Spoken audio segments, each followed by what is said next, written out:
tradition dictates, a pair of crystal goblets are coming Sung Jae Im's way for the Eagle. Sung Jae then made par at 14, so 4 under, tied with Cameron Smith and Dustin Johnson for the lead. Tiger Woods is just 3 shots back. You're listening to coverage of the 2022 Masters on Westwood One. At the United States Postal Service, we deliver packages fast and affordably, so you can give your customers what they want when they need it. We're delivering for one-stop shops, mom and pops, pop-ups, startups, retail, wholesale, large scale, small biz, big box, customers, customizers. So no matter what business you're in, we'll always be delivering for you. USPS, delivering for America. Learn more at USPS.com/delivering. Your happiest spring starts with Lowe's, because SpringFest is happening now to help get you everything you need to celebrate the season. Come on into Lowe's and save on select appliances. Right now, you can get free basic install via rebate with purchase of select items $5.99 or more. We're celebrating spring with more fun and more savings. Create a season full of happiness at Lowe's. Home to any budget, home to any possibility. Excludes Connecticut and Rhode Island. Appliance offer restrictions and other fees may apply. See store for details while supplies last. It's a small victory for Tiger Woods just to be here, let alone be in contention, yet he is after 18 holes. Woods fires a 1 under 71 in his first competitive round since his car accident. Tiger is 3 back. Let's check the leaderboard, sponsored by the United States Postal Service, delivering for America. Learn more at USPS.com/delivering. Cameron Smith, Sung Jae Im, and Dustin Johnson tied for the lead at 4 under. Smith is in the clubhouse. He bookends his round with double bogeys at 1 and 18, and he made 8 birdies in between. Im on the course playing hole number 15 right now. DJ in Amen Corner. He's through 12 holes. At 3 under, 1 shot back, Danny Willett, the Masters champion from 6 years ago. Joaquin Niemann, who played alongside Tiger today. Scotty Scheffler, the number 1 player in the world, all with 3 under 69s. Will Zalatoris from Dallas, 3 under through 12 today. He's 1 back. And Jason Kokrak, along with Brooks Koepka, 2 under. From Augusta, I'm KQFN Tempe, also transmitting on K25CD Phoenix at 99.3 FM and K240 Rollins Hills at 95.9 FM. All right, people, settle down because it's time for what? Showtime. When does it start? Right now. 3, 2, 1. Let's get on with the show. Let's do it.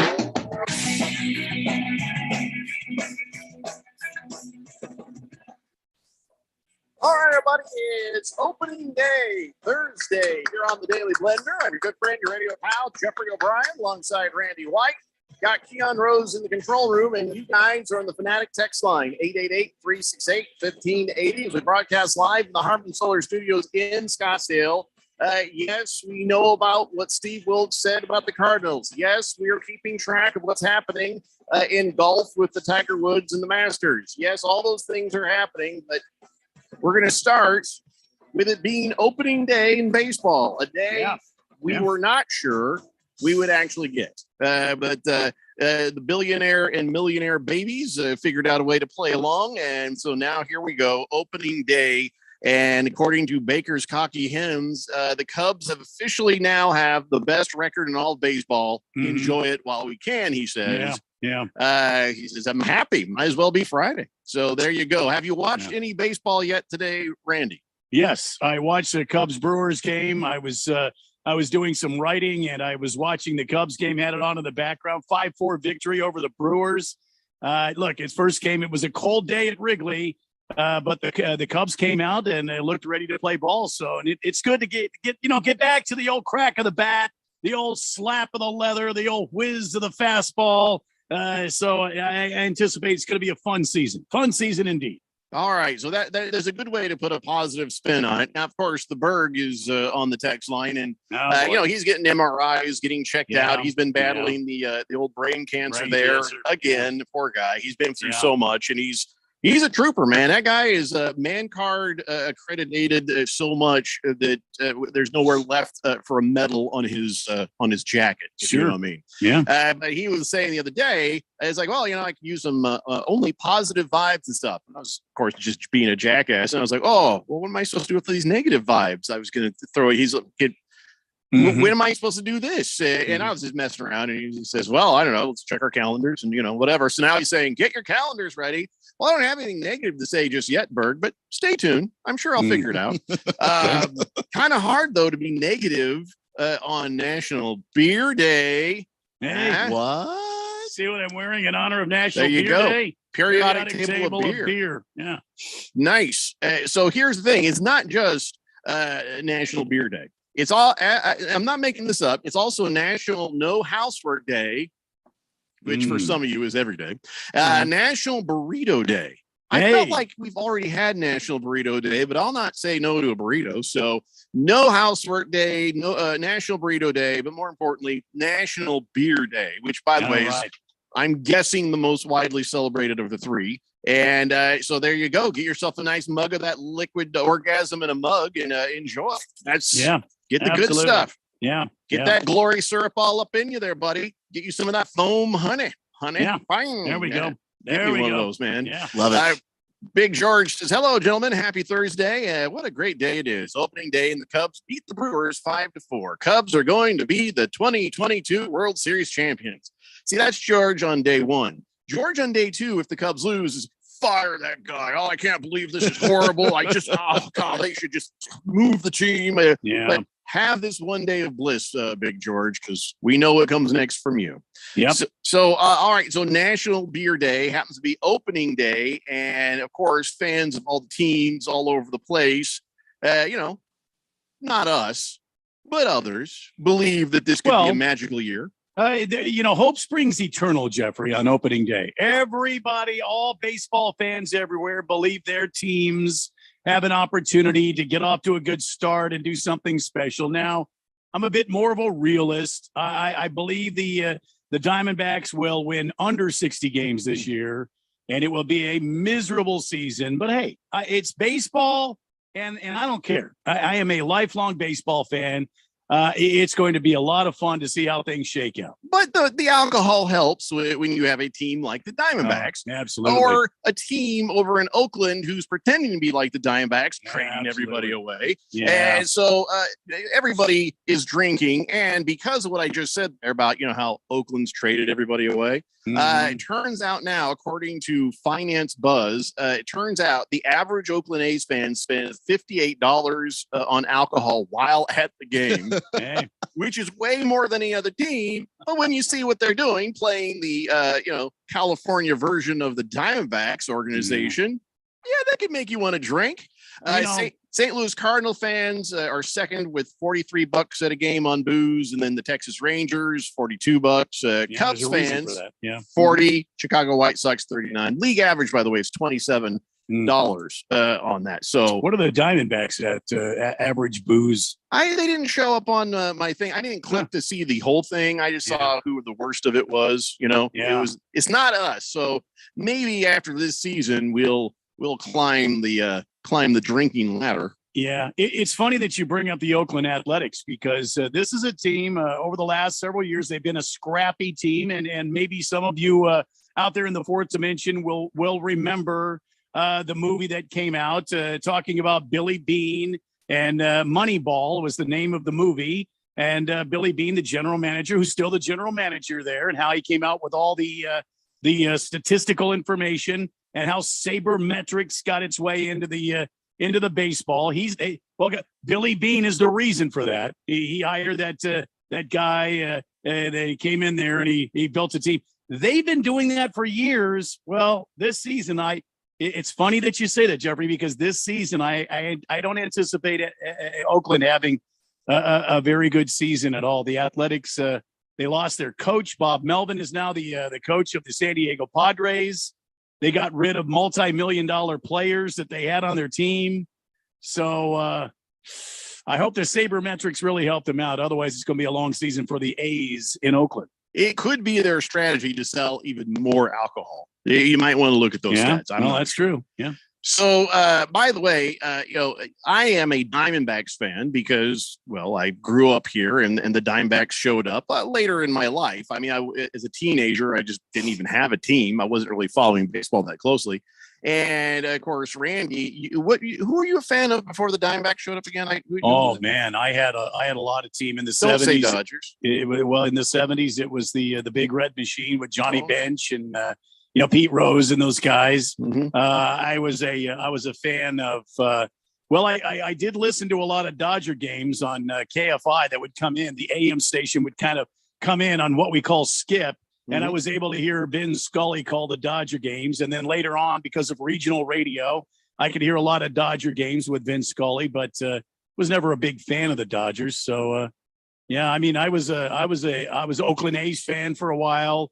Yeah. I Cincinnati Reds for a while.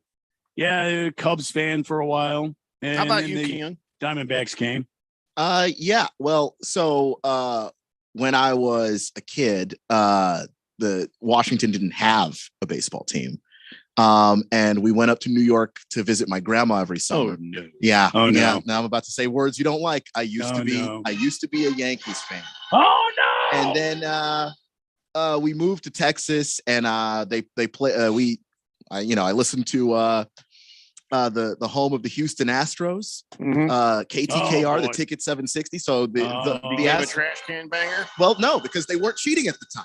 That was still of. Well, okay, fair enough. That I know of, but that was a really fun Astros team. And then I went to college and met other Yankees fans and just straight up quit on being a Yankees fan.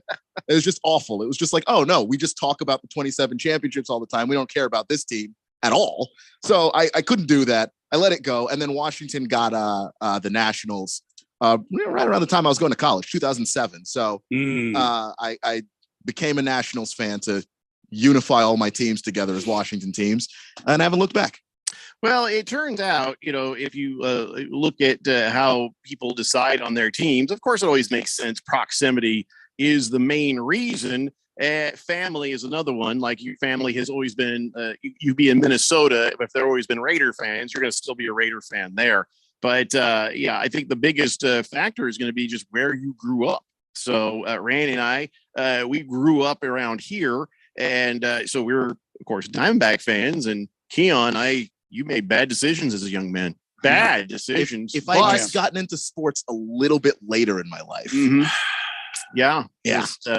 But see, it's good that you, you turned away from that. I mean, if it's even any consolation to you, Jeffrey, I think Keon was probably a Yankees fan when they, when Don Mattingly was there. They weren't actually winning championships. It was before the Big Five show. Am I right? It was at about the era you were a Yankee fan?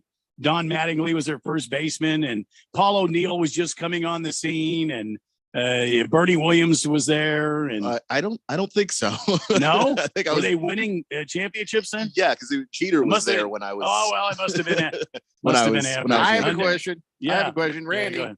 I'm sorry, Keon.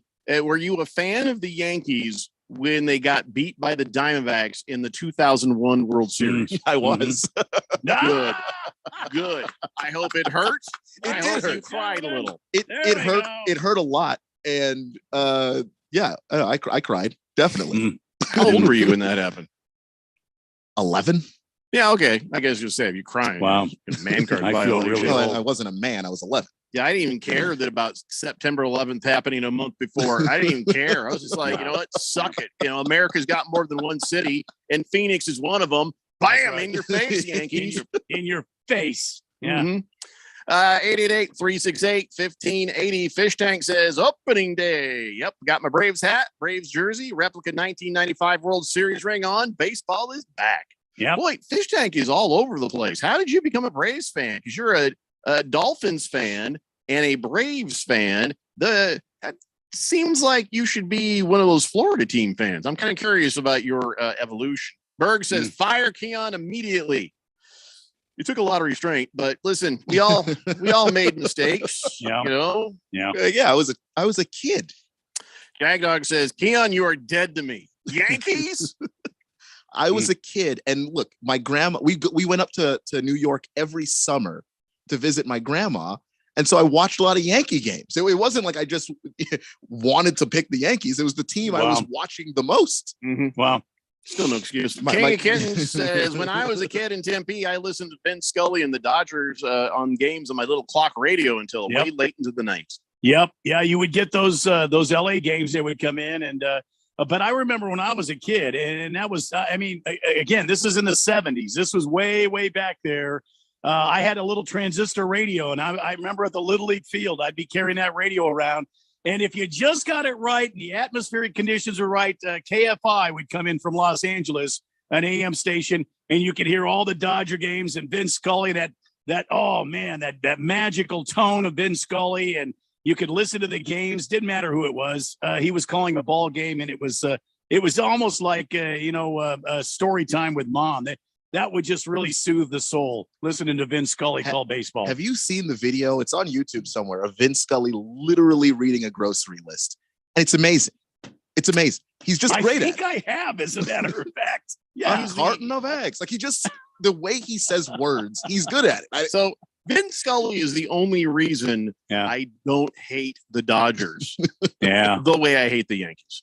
Dodger Danny says, hey guys, opening day for one day of the year, the Diamondbacks are in the lead or tied for the lead in the division. You're not gonna make any friends around here doing that, Danny. Nice try. Senior Wake and Bake says, Keon, the damn tanks. Hey, we won, I know what he's talking about. Oh, did he mean the damn Yanks? Probably. Maybe. Yeah. You're right. Yeah, thanks for that. Ukla says, shut the hell up, Keon. Hi, Randy. Hi, Radio Pal. Now, now he hates you and likes me again. Now, hold on. This is not, I did not pull a Phil and join the Lakers. I moved away from the Yankees. You have a stain on you now, though. You do. Okay, look, I do have the stink of the pinstripes on me. Your honesty, but I met other Yankees fans, and then I was like, I get it. I understand why nobody wants this. Let me give you get some context. So, it's like if I told you I used to be a skinhead. You know what I mean? Yeah. Wouldn't you look at me a little bit different? Wow. Yeah, you know what I'm saying? I would. That smell on you. Yeah. Yeah. So how many tattoos did you get lasered off, Jeffrey? But here's the thing: it's like you used to be a skinhead when you were 10. If you were just doing what everyone around you did. I was never a racist my entire life, but you can't say you were never a Yankees fan in your entire life. This is true. Look, I don't want to have said it. I'm just being honest about, that was a team that I rooted for in life. And I still hate the Red Sox as a result, but I regret everything else. I will begrudgingly tell you, in Little League, I played for the Yankees in Little League, and I hated every second of it. Yeah. They name your team after some of these pro teams, and then you just get stuck with like. Really? I played the Cubs, Padres, Phillies, Athletics, Yankees. Yeah. Well, the only thing I can use to compare with you guys is I did a lot of yanking when I was 15. So maybe we all have things we shouldn't talk about. I was playing the video game MLB The Show, and my character got drafted by the Yankees, and I turned the PlayStation off. Just it's locked away. I quit. No. Killer Rabbit says, hello, gentlemen. Happy beer, burrito, and non-cleaning day. Randy, please pour me a Pacifico to go with my Del Taco burrito. And if some of my burrito falls on the floor, I guess I'm going to have to clean that up. Go Red Sox. Well, no, you don't have to clean that up. You got it backwards. It's non-clean your house day. First and 15 says, I cried as a kid when the Cornhuskers would lose a football game. Good thing I got over that considering the state of the program today. We don't give man card violations to children, but hopefully you don't still do that. Fish Tank says, I grew up in Atlanta, a second generation native. My dad had to pick between WGN Cubs or TBS Braves. He picked the Braves, so here we are. See, that's actually a combination of proximity and family right there. And I have a lot of friends who are Braves fans because they were on TBS everywhere. So if you had, TBS was just the only channel you really had to watch anything on, then you just kind of became a Braves fan because you're just watching a lot of the Braves games. Twitty says, afternoon, gents. Just curious what you think about the new electronic pitch sign generator that's going to be tried out. Well, we talked about this yesterday, and much to our surprise, Randy is all for it. I'm all for it because, any way to take cheating out of the game, I think is going to be harder to hit with that thing being used. And I like it. They'll figure out ways of balancing out the offensive defensive universe, but we're all good with that, Twitty.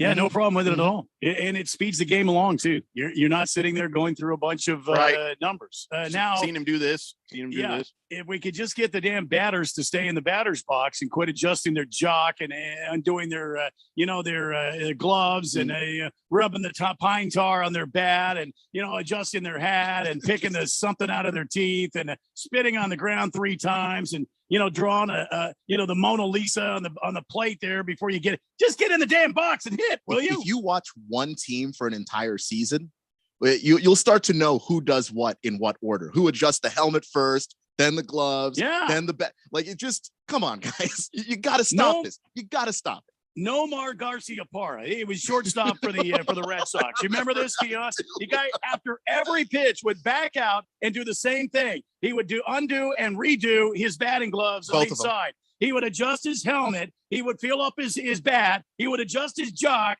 and then he would get right back in. Yeah, you should every pitch. No, I think that is just silly. I agree 100% on that. But part of that, though, is he probably had superstition on doing that. He felt, or he had OCD, or it was one of these things designed to throw off the rhythm of the pitcher. Well, I have a great idea for Commissioner Manfred and baseball. The umpires need to have what's called as a taser. And if the batters do this, just tase the hell out of them, get back in the box, and let's play ball. Yeah, when they see that foil on the pitcher's mound, they'll think twice. It goes right up through the cleats. I think I love that idea. See, there you go. Innovation in baseball, Randy. All right, we got to take a break. When we come back, we're going to talk a little more opening day baseball. In fact, it's time for Keon Rose's top 5 at not 5. It's a Daily Blender here on 1580, The Fanatic. This is Brent Musburger's Action Update on 1580 and 99.3, The Fanatic. Heads up, sports bettors. Right now, you can try VSiN All Access free for 30 days with no credit card required. Visit vsin.com/free month to sign up now. The Arizona Diamondbacks open up their season tonight as they match up against the San Diego Padres. The pitching matchup, Madison Bumgarner is going for the Diamondbacks. Yu Darvish gets the start for San Diego. The Padres are the favorites in this game tonight, paying out at -136, while the Diamondbacks pay out at +116. The over-under has been set at 9 runs with a spread of 1.5 runs. The Arizona Coyotes, they are also in action tonight as they match up against the Vancouver Canucks. Vancouver sitting as a -175 favorite. For the latest odds all the time, visit vsin.com. I'm Matt Pauley on Arizona's sports betting station, 1580 The Fanatic.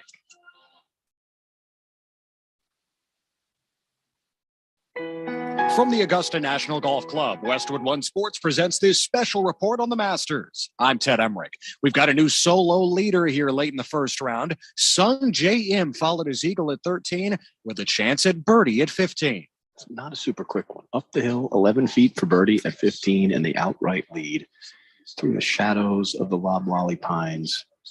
They are getting longer here in the afternoon. Sends it on the way right-hand side, and he just pours it right in the center. Boy, he makes that look so easy. Sung J M, former Arnold Palmer Award winner as the Rookie of the Year, is now 5 under, and he leads the Masters alone. Brian Katrick, the call on Sirius XM, in playing in his 3rd Masters. He was the runner-up in 2020 when Dustin Johnson won. In now 5 under, he's up 1 on DJ and Cameron Smith.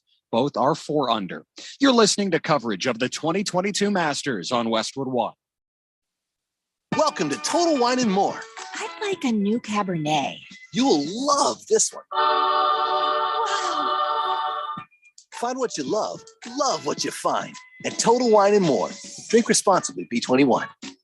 This is a metaphor for your business's journey. Sometimes it feels like you're going 100 miles an hour, barely keeping up. But to cruise through challenges, you need someone who's right there with you. That's what Dell Technologies advisors do. They have the Windows PCs and tech advice you need to get past whatever's in front of you and get where you want to go. Call an advisor today at 877-ASK-DELL. That's 877-ASK-DELL. A start to a simpler experience with Windows 11 Pro. Welcome to Total Wine and More. I'm looking for a whiskey. You'll love this one. Wow. Find what you love what you find. At Total Wine and More. Drink responsibly, B21. Tiger Woods continues to defy logic. He almost lost his leg a year ago, and today he cards a 1 under 71 in his return to golf. Woods is 4 off the lead. Let's check the leaderboard, sponsored by Disney Bundle. Get Disney Plus, Hulu, and ESPN Plus with the Disney Bundle. Terms apply. See thedisneybundle.com for details. Sung Jae Im at 5 under par as he plays hole number 17. A one-shot lead over Cameron Smith and Dustin Johnson. Both are 4 under. Johnson on the course, playing number 15. Hideki Matsuyama looking to defend his Masters title. He didn't serve low-grade gawk meat at the Champions Dinner Tuesday. Try Wagyu ribeye. Matsuyama starts with an even par 72. He is 5 back. Bryson DeChambeau and Justin Thomas both 8 back after they shoot 4 over 76, make that 9 back with Im's birdie at 15. At 3 under par, Danny Willett, Joaquin Neiman, Scotty Scheffler, and Will Zalatoris. From Augusta, I'm Ted Emmerich, West Arizona Rattlers football. Exclusively on 1580 and 99.3 The Fanatic. And at 1580thefanatic.com. Oh, yeah, I like that. Tune in to hear every home game live. Let's go, boys. Don't miss a second of all the high-paced action as the Rattlers chase another world championship. Hey, we're going to win. It's going to be on us. Rattlers football on 1580 and 99.3 The Fanatic. Or streaming live at 1580thefanatic.com.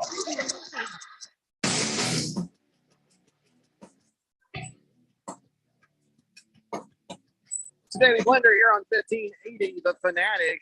America's pastime, question mark, has opened up play today for the regular season of Major League Baseball.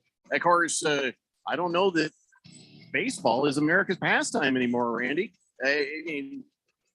Football's taking over. Well, I think America is America's favorite sport. Number one sport would probably be football. Yeah, got to be football. But I mean, we're talking about pastime. You know, something you can take the whole family to. You can spend a few hours at. You can enjoy some time. I think baseball is still America's pastime. Yeah, more of a slow roll kind of thing. Right. If you're going to say pastime, I'd say that football is America's passion.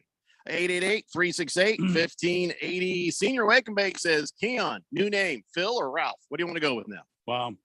Now that's not fair because Phil, you were a Yankees fan, and these people are sickened to find this out. I know. Horrible. I hate to be the heartbreaker and the bearer of bad news on that, but I can't be Phil or Ralph because Phil jumped to the Lakers and Ralph has 2 NFC West football teams and didn't decide to let one go. Like, I didn't bandwagon. You know, the minute Ralph needs one, he'll have 3. Oh, yeah. He'll have another one. Yeah. Just pick up the Niners, cuz. There's no end. I didn't bandwagon onto the Yankees. And in fact, I jumped away to a worse team.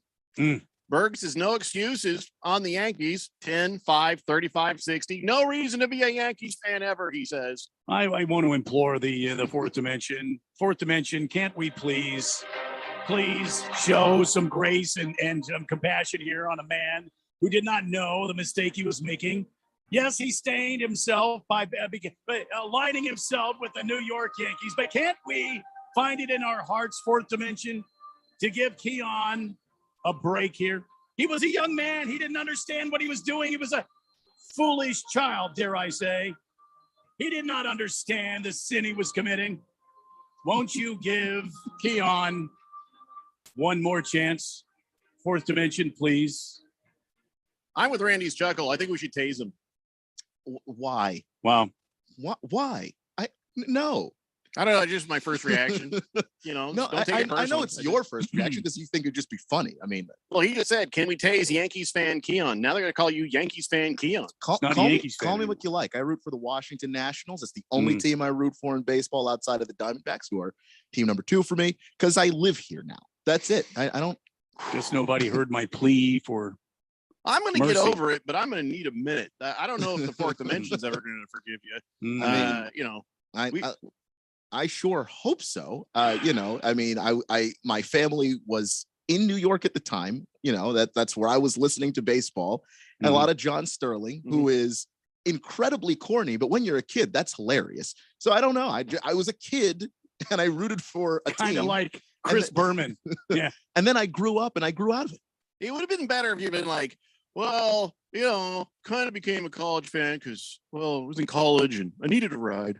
That kind of thing. I don't know if it's really can make the same comparison, I'm trying to find some excuse or reason for this to be okay. I was 9 when I started watching them. That's not an good enough excuse. Foolish child. Foolish child. Foolish child decision. Yeah. I'll get over it. I don't know if they will, but I will. Yankees Evil Empire says, I grew up in Northern California, hated all the California teams. I became a Yankees fan in 1985 because of Don Mattingly. When they finally won in 96, I hated all the bandwagoners that came out of the woodwork because we were winning.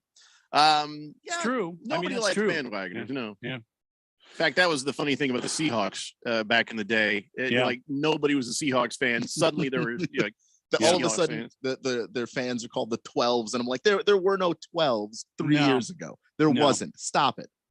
Berg says, Keon, are you going to say as a kid, best friend's great uncle was a fan of Arizona, so you're a fan of them too? No, I couldn't have told you when I was 10 where Arizona was on a map because I didn't know where Tucson was because I was 10. We just learned something else. He's bad at geology. Geography. And geology. Both of those, actually. He wouldn't know a damn dirt clod from a piece of quartz.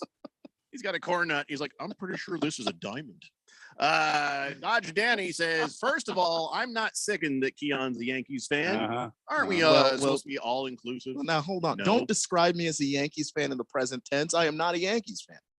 I'm not a Yankees fan anymore. See, the damage that you've done is already done. Had to give it up. Boomer Sooner says, Jeffrey, I know Randy's the weatherman. Well, I'm going to be the North Phoenix traffic guy for you, okay? North 17 at Anthem Freeway there is stopped cold. Must be an accident up there towards Sunrise Point or something. Is there any other way to get around that? No? If not, why ruin people's drive? I mean, they'll find out eventually that they're not going to be able to get anywhere. I mean, depending on where you're at, you maybe could go on the shoulder and drive and get off at Norterra. There's a bunch of restaurants there, and you could spend some time eating or, partaking of some libations while the damn thing gets cleared up. You could do that. You get on the shoulder and you drive till you pass everybody and get to the front of the line. Yeah. The cops don't appreciate that, though. No. Yeah, I probably don't want to do that. Berg says, sure. He says he likes you as a person, but not as a Yankees fan. Me neither, actually. So it's all good. Number one Rattlers fan says, too much talk about hated Yankees. Can we move on to the Masters? No, you do your own show. We're still doing this show. We're talking about hating the Yankees all we want there, Rattlers fan. Okay. We'll get back around to you. If you don't like it, change the channel. Come on back later. We'll probably talk about something soon. But as far as the baseball goes, ladies and gentlemen, it's time now for Keon Rose's top 5 at, well, not really 5. Yeah, the top 5 at not 5. And you know what? It's opening day. We're all excited for the beginning of this Major League Baseball season. My Washington Nationals first pitch is, in half an hour here. So I'm excited about that. And we're doing the top 5 baseball teams. We talked about it a little bit the other day, who are way too early World Series matchups were. So I thought we'd just ride the momentum here and talk some more baseball and get to the top 5. I'm really interested in what Randy has to say. So I think we're going to save Randy for last, and I'll go ahead. I like that. Let's go with the guy who doesn't know anything first. I was actually going to go first. Do I have to rank these 1 through 5? I don't remember how this works. Yeah. Number 1 I'm so new at this. Is the best team. Number 5. Oh, is that it? Okay. That is how top 5s work. Wow. Well, gee whiz, so glad I'm not going first. Well, go ahead. Okay. You know what? Fine. Whatever. So I've got the Mets at 5. You could argue the Mets higher. I simply refuse to put the Mets higher than this because I have seen the Mets, and they spend money, they retool, and then they find a way to blow it. And they've made some big moves, some big acquisitions. They went out and got Max Scherzer, but this is an older Max Scherzer. how many 101 mile per hour fastballs does Max Scherzer really have in his shoulder for an entire Major League Baseball season? And they've already had another injury at the pitcher position. I'm going to put the Mets at 5. They're going to be really good this year, but are they going to be good enough to go on a run? That's what I'm less sure about. Number 4, I have the Chicago White Sox. They were phenomenal a year ago. I expect them to be phenomenal again. They went out and tried to fill a hole in their lineup. They got Craig Kimbrell. I think that's going to help them an awful lot. So I'm going to go White Sox at 4. I'm going to go Atlanta Bravos at 3. Coming off of the championship, I know that they lose Freddie Freeman to the LA Dodgers, but they went out and got some more pieces, tried to continue to retool on that front. And they're still a very quality team. Brian Snitker is a fantastic manager. That's his name. And he's he's been awesome. And they're going to get Ronald Acuna back this season. He's going to be healthy, so that's going to be a fun team to watch this year.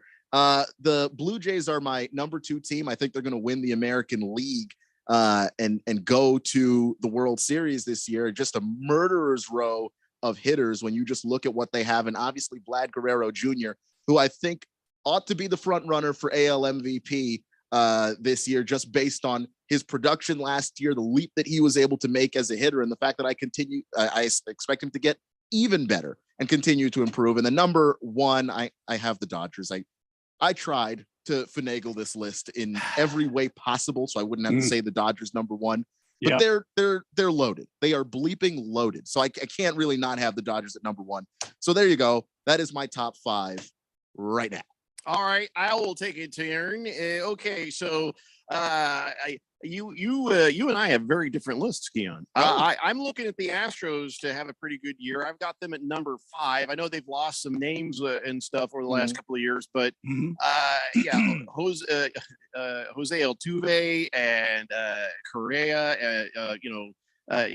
Correa's gone, right? Isn't he? Yeah, I think and Verlander's got an injury. Oh, maybe I shouldn't put this in my 5 now that I thought about it. But no, they're still going to be a really good team. Yeah, I think they're going to still be really good. And so I got them at number 5. Then I've got your number 2 is my number 4, the Blue Jays. I'm counting on them to stop the Yankees. That's my only hope, is that the Blue Jays can stop the Yankees. I don't know that they're going to have the same level season as maybe some of the other teams higher up on my list.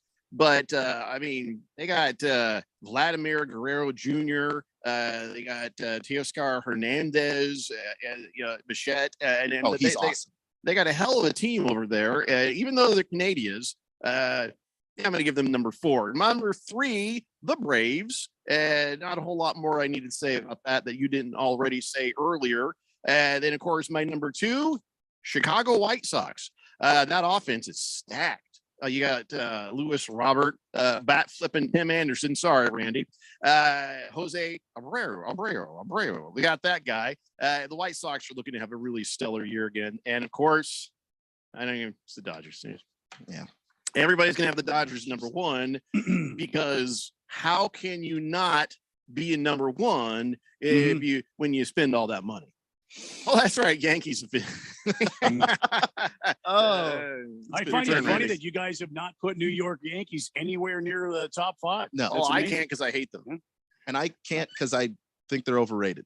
Well, all right. Well, my top 5, I will start with number 5. It's probably going to surprise you.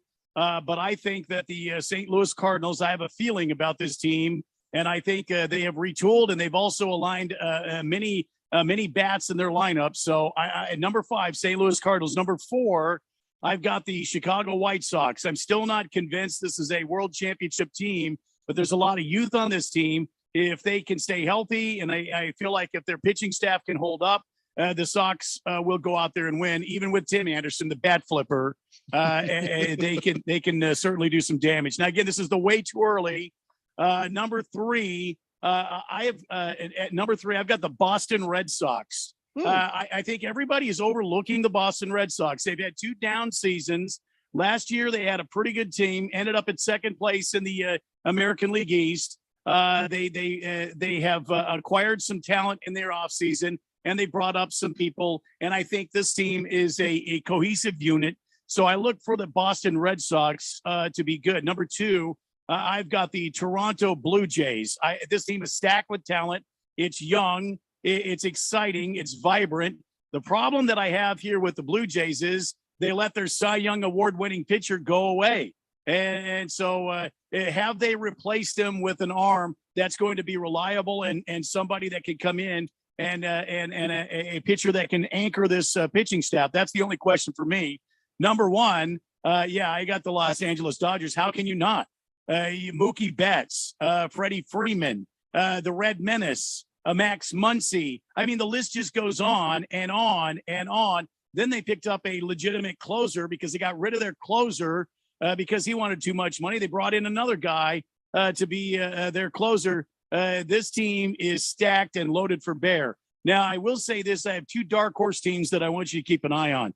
Number 1, dark horse team will be the San Francisco Giants. Won 101 games last year, won the National League West, beat the Dodgers in the last day of the season to win that prize. And I nobody's talking about the Giants. Why not? These guys won 100 games last year. Second dark horse team I want you to keep an eye on. And this is just bonus here. The Detroit Tigers. Look out for the Detroit Tigers. They've been quietly loading up and starting on their squad is Spencer Torkelson. All that kid does is hit. And he plays first base. And they've moved Cabrera, the Hall of Famer. He's going to be your DH.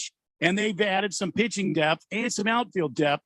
So Detroit Tigers, they finished 3rd in the Central Division in the American League last year. They might be primed to make a run at the playoffs. So there you go. That's my top 7. So, Randy, I noticed that both Keon and I have Braves at number 3. Mm-hmm. You haven't even breathed a word about the Atlanta Braves. Is it the loss of Freddie Freeman I think there is a lot of question marks in my mind for the Atlanta Braves. Remember, they were 500 last year at the break. Yes, they went on an incredible run. Yes, they had some miraculous games and wins. And yes, they cemented a season where they won the World Championship. I don't think they're going to repeat, and I don't know that they're going to be that great this year. I think they'll be up there amongst them. They might make the playoffs. They have expanded the playoffs.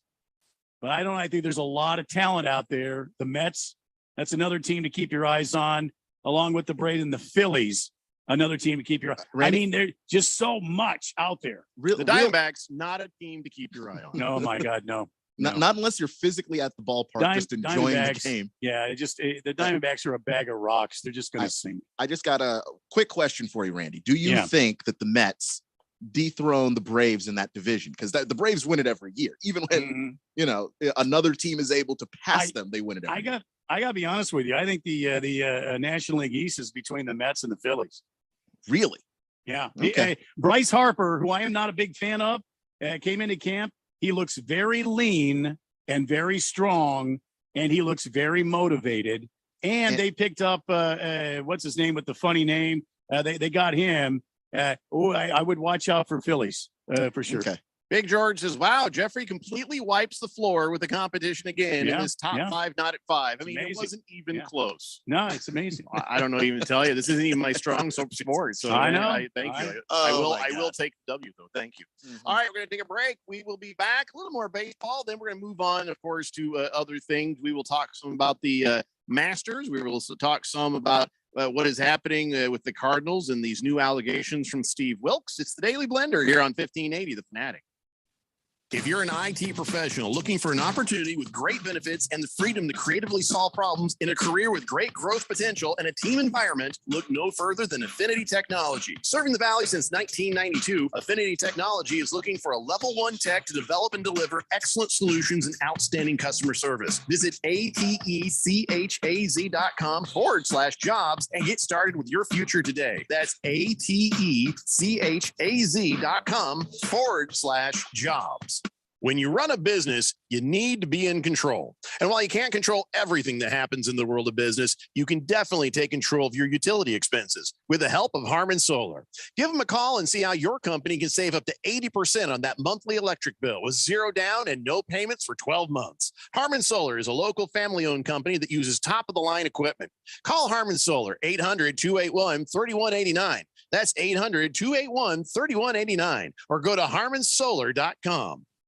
Who have we all had a little trouble social distancing from? Here's a clue. About 6 feet tall, has handles, and is cold inside. That's right, our refrigerators and our waistlines have suffered. However, Skechers would like to help you get back on track with our incredible Go Walk footwear, because once you put on Skechers Go Walks, they're so comfortable you'll be inspired to get out there and start walking. Skechers is the comfort technology company, and Go Walks are fully loaded with all the comfort and performance innovations you need. They're incredibly lightweight and breathable with features like air-cooled Goga-Mat insoles and bouncy foam bottoms for extra cushioning. And Go Walk footwear come in all the fits you love, like stretch fit, wide fit, relaxed fit, and arch fit with podiatrist certified arch support. Plus, you'll look great with so many stylish options to choose from, including easy slip-ons and comfy lace-ups. And they're even machine washable. It's time you distance yourself from that fridge. Get out there and start go walking. Find the #1 walking footwear in the world, Skechers Go Walk, for men and women at Skechers.com, a Skechers store, or wherever stylish footwear is sold. Finding the right person for the job isn't easy. Just ask someone who hired a monster truck driver to deliver pizza. And the neighbors are going wild. You can hear that engine from a mile away, Fran. And he's foregoing the driveway and heading right up the lawn and over the azaleas. What a power move. But if you've got an insurance question, you can always count on your local Geico agent. They can bundle your policies, which could save you hundreds. With 6-foot tires and a roll cage, this pizza guy could quite literally crush the competition.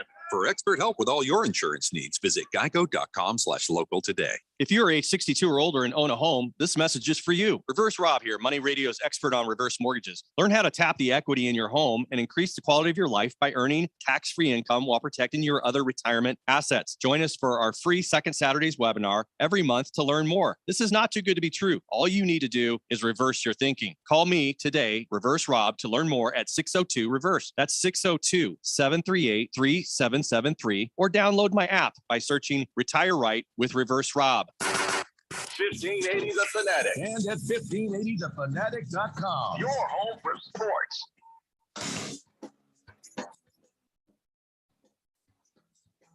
Welcome back to the Daily Blender on this Thursday, opening day for Major League Baseball, as we get underway with the old crack of the bat.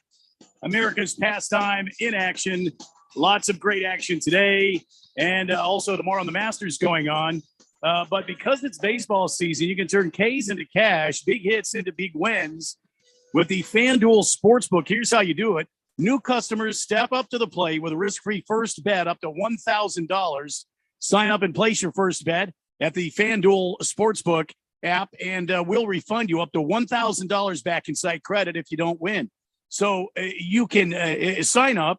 You can place a bet up to $1,000. If you don't win, FanDuel is going to replace it with up to $1,000 in site credit. Then you have a chance to redeem yourself and move on to another bet. Maybe you don't win the first one, you win the second one. And by the way, FanDuel is so great. They've always got great promotions going on. The app is safe and secure. You get paid fast when you win. I don't win a whole lot, but when I do win, I get paid fast. And there's all sorts of options for you to make that bet.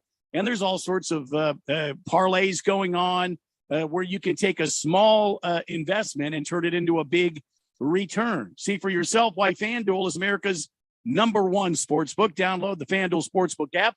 Sign up using promo code Randy1580 to get started with your risk-free first bet up to $1,000. Again, my promo code is Randy1580 so that they know I sent you. You got to be 21 or older. Present in Arizona. First online real money wager only. $10 first deposit required.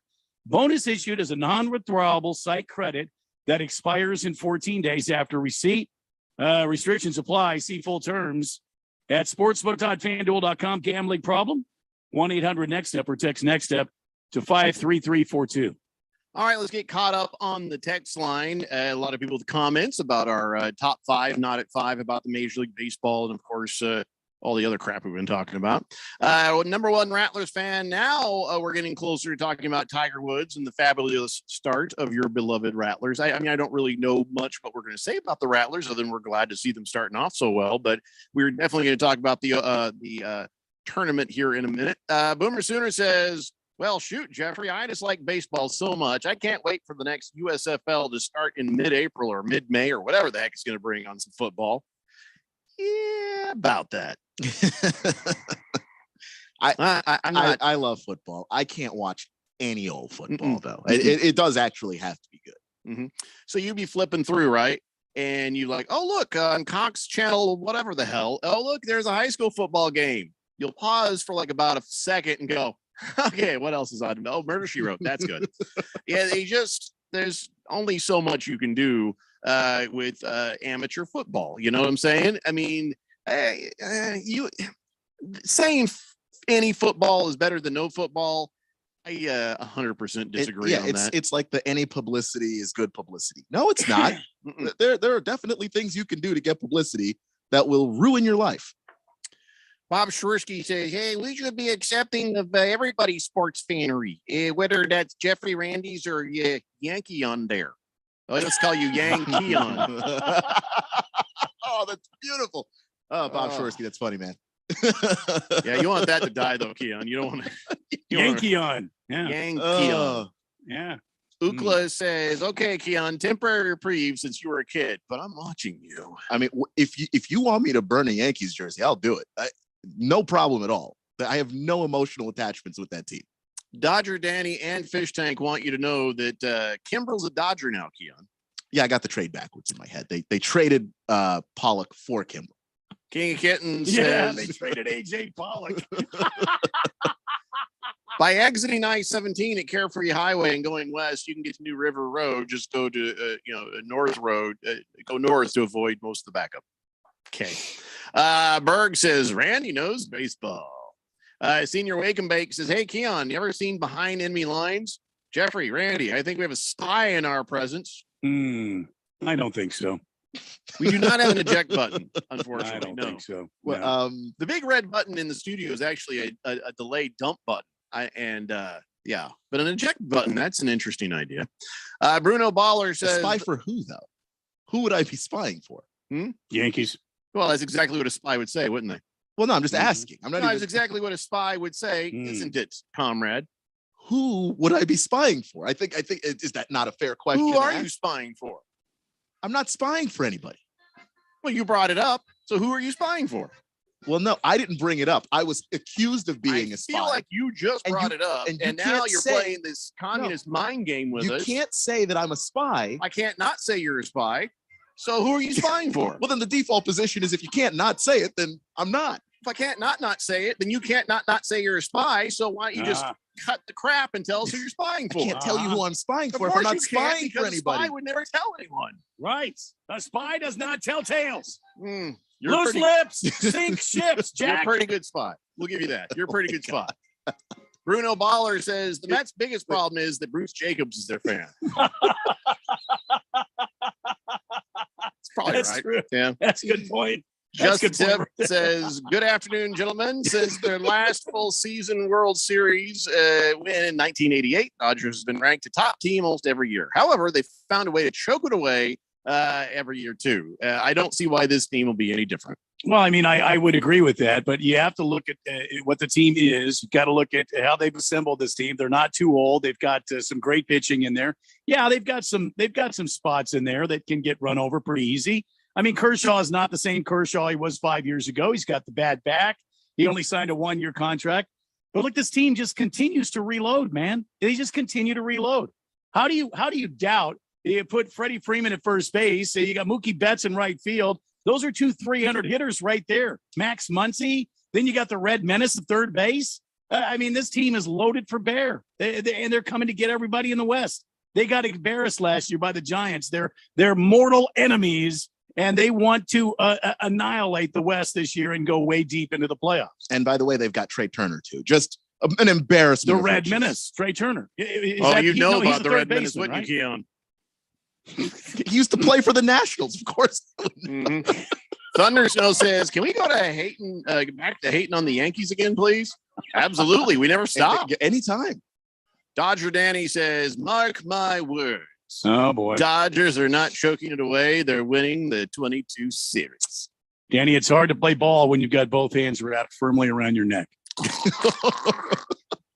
Against the Spread says, "Quick public service announcement here. Don't put any money on the Major League Baseball season win totals. It's no good. You tie up money for months and things happen during the season. It'll only hurt your chances of winning." So our resident gambling expert against the Spread says, don't do it. I would agree.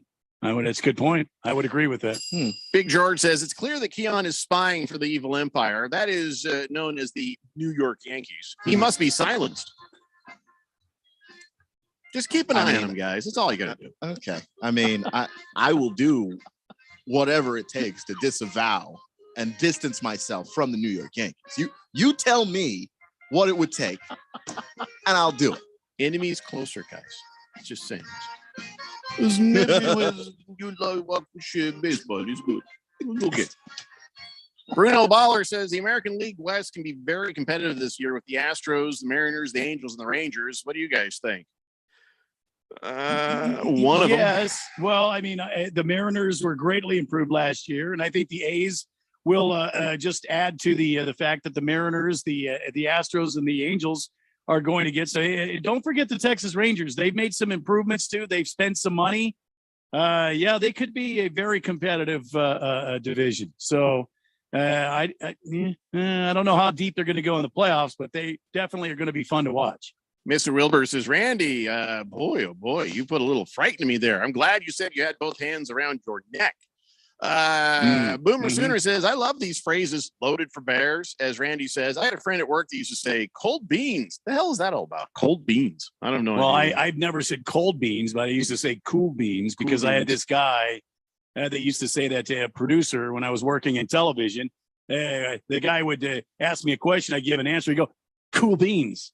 Like that. So I'd probably just tendered my resignation right there. Or I'd fire him. It would depend on where I was on the pecking order, but I can't know a person who says cool beans. Kind of needed the job at the time. Yeah.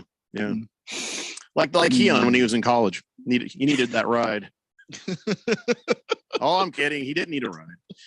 Mr. Wilbers, I got that one. Good Cat says, "Have we talked about the Lakers getting eliminated by the Suns?" Yes, we did. 121 to 110 the other day.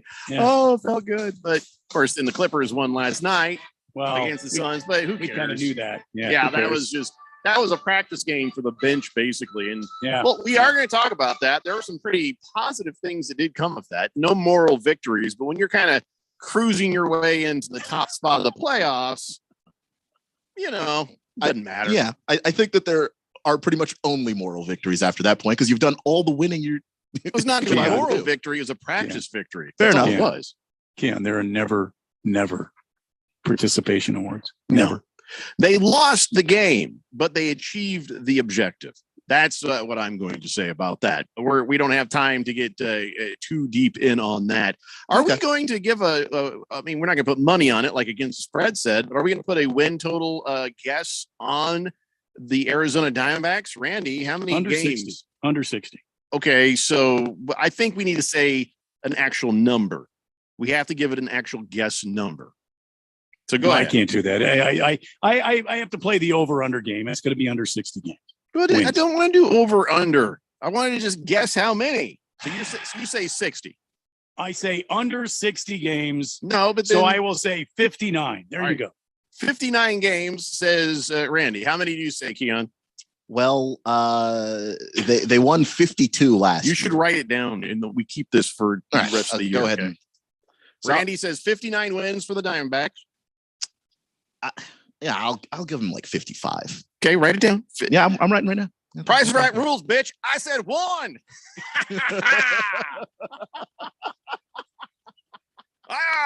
Oh wait, that won't work because if they got 12, then I lose. Well, I guess it would have to be closest to 55, right? Yeah. Oh, that was I'm 40. I say 40 wins. That is the equivalent of saying $1. Are you saying this team is only going to win 40 times? Well, wow. The damn Baltimore Orioles are going to win more than 40 Don't games. we do closest without going over wins? Isn't that how this works? Closest without going over. I mean, Price is Right rules, right?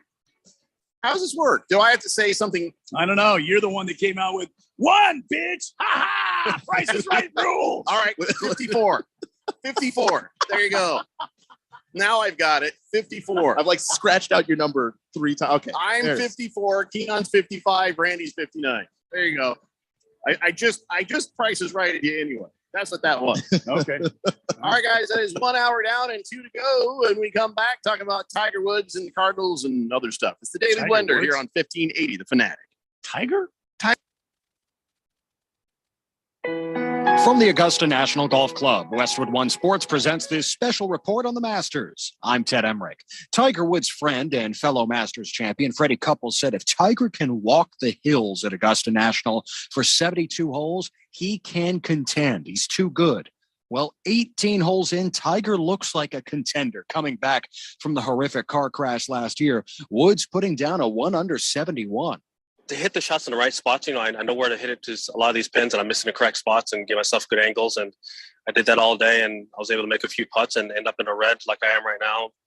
I'm only 3 back, and I know we got a long way to go. This golf course is going to change dramatically. Cooler, drier, windier.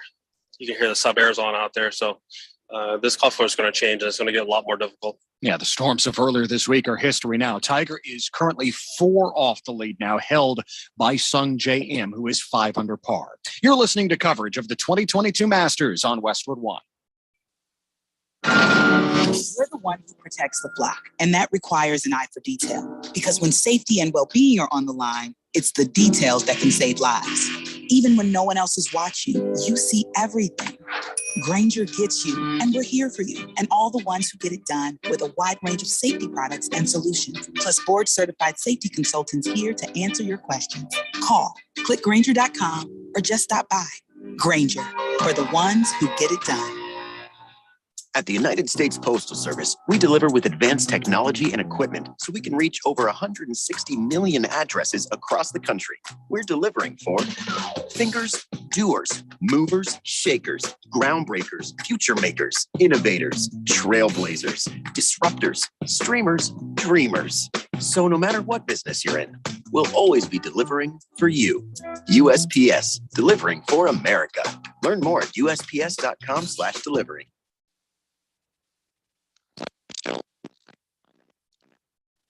First round up to sunset next hour. Let's check the leaderboard, sponsored by Grainger. Grainger has supplies and solutions for every industry. Visit Grainger.com.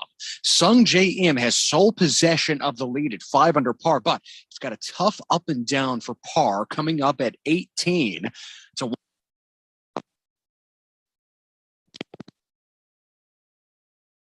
clubhouse, that 4 under 68, 8 birdies on the card, but double bogeys at the first and the last.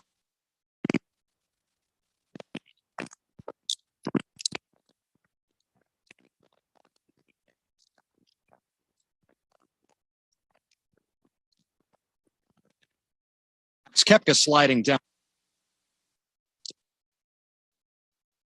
He's 1 over par. From Augusta, I'm Ted Emmerich. KQFN Tempe. Also transmitting on K25CD Phoenix at 99.3 FM. And K240U Fountain Hills at 95.9 FM.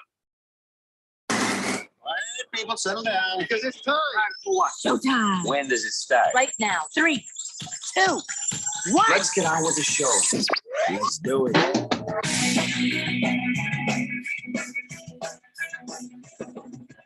It's the Daily Blender, and I'm Ted Emmerich.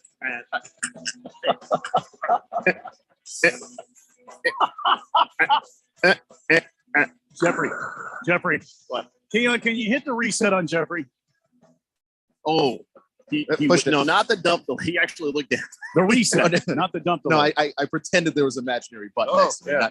The dump button's down here. Hit the reset. We would never give a suspected spy access to my reset button. That wouldn't be wise at all. Mm-hmm. Hey everybody, it's 4 o'clock here on the Daily Blender. I'm your good friend, your radio pal, Jeffrey O'Brien, alongside Randy White, suspected spy and conspirator, Keon Rose in the control room. But a spy for what, though? And you guys are on the Fanatic text line, 888-368-1580, as we broadcast live in the Harmon Solar Studios in Scottsdale.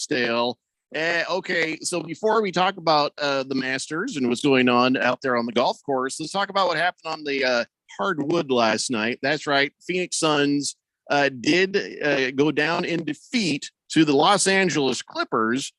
But if you look at the stat sheet, it was pretty hilarious. So here in the first quarter, the Suns scored 22 points. In the second quarter, they only scored 9. In the third quarter, 30. And then in the fourth quarter, 48. So basically, they just sort of kind of hung around there for a while. And, of course, Devin Booker, Chris Paul, DeAndre Ayton, Jay Crowder, all of them were just kind of sitting back. So it's basically the bench versus a desperate LA Clippers team. And what's really more notable isn't that the Clippers beat the Suns. What's more notable is how the Clippers let the Suns come back. And the Suns went crazy with a 48-point fourth quarter. And the only reason that they lost was they ran out of time. That was it. That was the only thing. And so to see the bench kind of get some good practice, put it together, and, come within 4 points after being down, what was it? 30 some points, 39 points down and come back like that. It was a great practice, good preparation for the playoffs. Or am I just looking at this through rose sun, colored glasses? No, I think you're right. I think the way the Suns played last night, again, we've got a great bench, and I don't know if the Clippers are just that bad or the Suns bench is that good. These guys were able to we went way down. The Clippers flexed their muscles a bit on us, but the Suns were able to stay in the game. I don't think you're being untruthful at all. And the Clippers just aren't that deep. Like that's part of the thing that's going to hurt them. Should they make it to the playoffs, is that they're not particularly deep, and the Suns took advantage of that because even though the Suns were playing bench players mostly, that bench is deep. I mean, we've got guys playing 18 minutes. Like Aaron Holiday is not going to play 18 minutes in a playoff game, but the fact that you could throw him out there for 18 minutes in this game and he was pretty effective is very telling. Hey, by the way, did the Suns cut Frank Kaminsky? Is Frank the Tank gone now? He's still on the roster. Yeah, I think he's on the roster. I just think he has an injury he's been working with all year. So he's out for the season, I think. I think he's done. He's probably not coming back. Right. Yeah, no. I saw something somewhere that maybe he wasn't with the team anymore. So I didn't see a story on it. Somebody just made a comment. I'm like, oh, really? So whether that's real or not, somebody can tell me. 888-368-1580. As of an hour ago, the Suns did waive Frank Kaminsky. Oh, man. Frank the Tank was always there when the Suns needed him. Right at the beginning of this show. and he was playing really well before he got hurt. So, but they have to get that roster spot for somebody else, right? Yeah, and they've already got so many good big men. If you take DeAndre Ayton and put him to the side, JaVale McGee's been very effective, and so has Bismack Biyombo.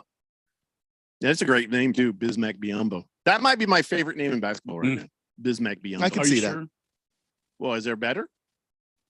I mean, you haven't even taken a few minutes to really look at all the names in the NBA. You've just kind of gone with Bismack Biyombo. I like the way it sounds, and he's a Phoenix Sun, right. so why wouldn't I? Okay. You're your Giannis own man. Antetokounmpo was fun for a minute, but I'm over it, And I everybody immediately says can pronounce Bismack Biyombo. So, Giannis Antetokounmpo, that took a minute. Or I was like, Giannis's brother has the better name anyway. Giannis's brother is Thanasis. Thanasis. Yeah. It's not the first name that was the trouble. It's the Antetokounmpo part. I seriously looking at it was like, I have no idea. And then when I heard somebody say it, I was like, oh, Antetokounmpo. Okay, I can do that. And that's how I remembered. See, I would have thought you would have liked Taco Falls. Taco Falls was a lot of fun too. That's a great. You gotta love anybody named Taco. I love Taco from the league. Remember that guy? The league. That's just what I'm saying. That's what I'm saying. You just kind of. You camped on Bismack Biyombo, and now you're forgetting about Taco Falls. I mean, there's. Hey, listen, it's not like I'm choosing my lifelong team here. Commit to that one, or I mean, I probably should take some time with it, but right now, Bismack Biyombo is. Am I saying it right? Yes, Bismack Biyombo. Bismack Biyombo's my favorite team name. I mean, player name. So well, it is fun to say. Yes, Bismack Biyombo. I mean, I hope he gets a lot of playing time because we can talk about him every time. He played. He got a double last night. See, double for Bismack Biyombo. That's what I get when I go to In-N-Out. I'll have the double. Just bring that thing to me. I love the fries too. Wow.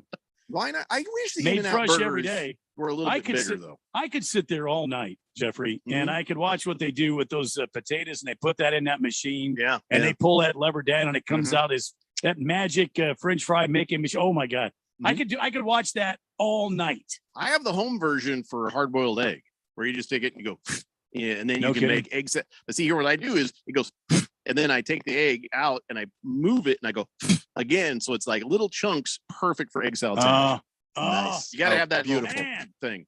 So that's my home version of that. So when I go to In-N-Out, I wish I had one of those too. I'm always talking to Miss Kim about a new kitchen gizmo. Yeah. I love a gizmo. I don't care if it's the kitchen or what, but you know what I wish?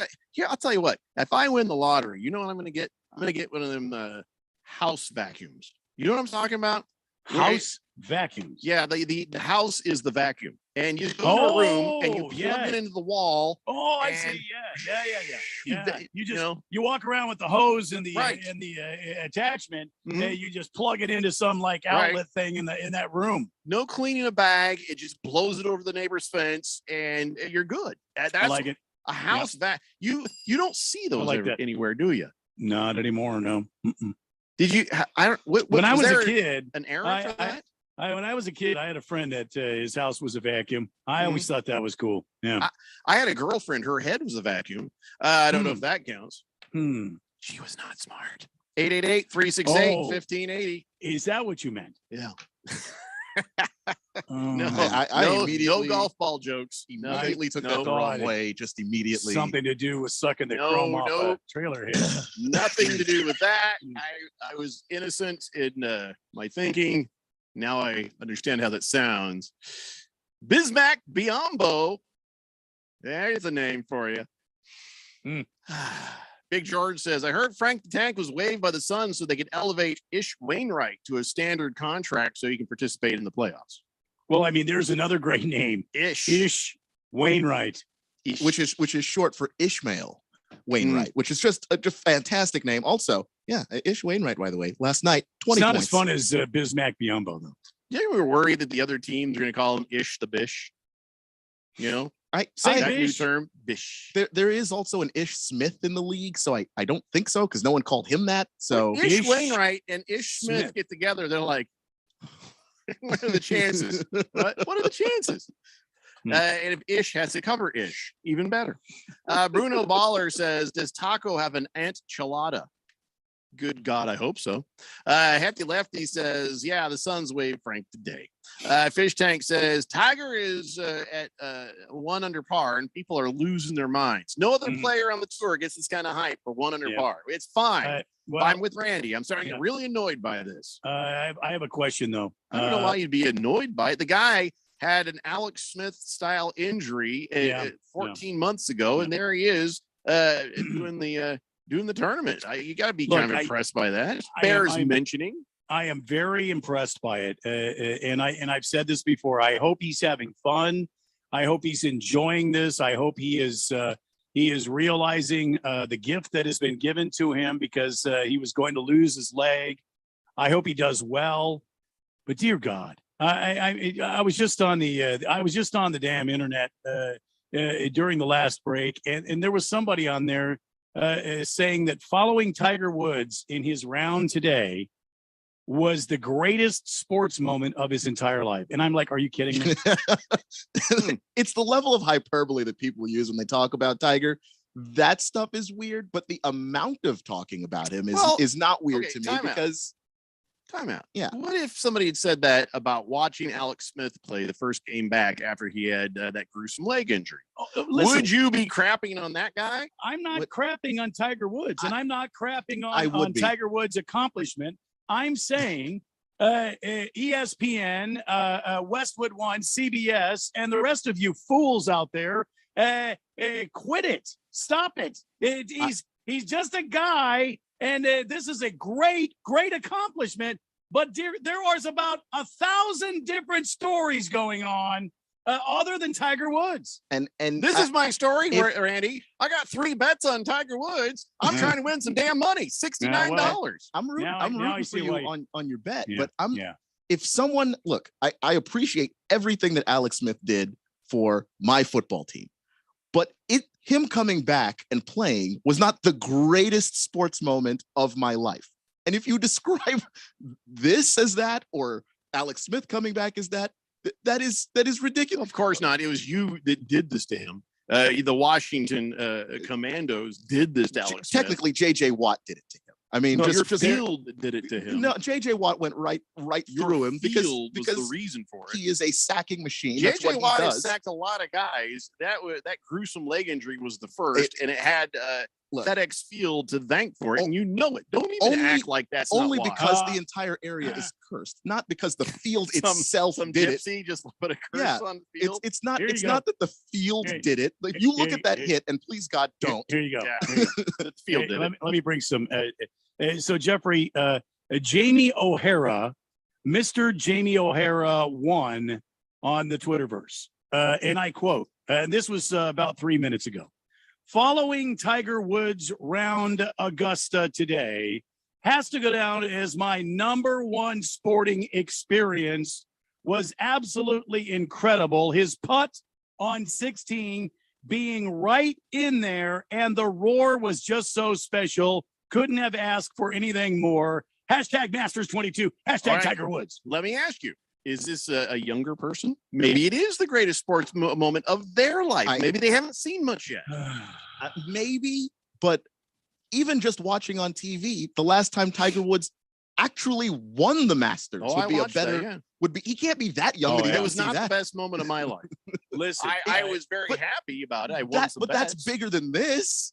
I am so impressed. I'm not defending him. It wasn't the biggest moment. I am so impressed, and I am really genuinely happy that Tiger shot as well as he did today, and he looks damn strong. He looks really good. But this was not my greatest sports moment in my entire life, watching him play the Masters after this horrendous accident he had. This was a feel-good story. This was absolutely a great accomplishment for Tiger Woods, and his mental toughness and his physical toughness. Absolutely. And I hope he finishes top 10, if not wins the damn thing, just so that all the bets pay off for you, Jeffco. Thank you. But it is the coverage. It is insane to me. Listen, it gives you a reason to be excited about a boring ass sport. Yes. Pump the brakes on the hyperbole, everybody. But if it's one of these things that makes people excited about golf, if you like golf, you should be like, good. Yeah, I don't have a problem with the amount of coverage because I expect that. I mean, Tiger Woods is the equivalent of what Michael Jordan is in basketball, True. Tom Brady, Joe Montana in football. So I understand the amount. It's the stuff being said that is just blowing me away. It's exaggeration. Like, guys, you don't have to go that far. I agree with both of you on that. For this idiot to say, this is the best sports moment of all time. No, it's not. But pump the brakes. Unless you're literally 12 and haven't seen anything else. That's what I'm saying. Right, but he can't be 12. Even if you're 20, you have seen 5 better sports moments than this. You have. Hefty Lefty says the real question for Tiger is how he feels tomorrow morning. I hope he has a cold tub at the old rental house there. Well, and he said after the round when they were interviewing him, what happens tonight? He says lots and lots of ice. And I would imagine he's got to go through a whole thing, to ice his leg, ice his back. He's got to go through stretching. Then he's able to lay down and rest for the evening. Then he probably has to get up several hours before he shows up on site just to stretch and get his body going with all the abuse and all the damage his body has incurred over the years. Listen, I have nothing but respect for Tiger Woods. He showed no pain on his face. But oh my God. Face, but he showed no pain. His putt on 16 gave me a boner. Give me a break.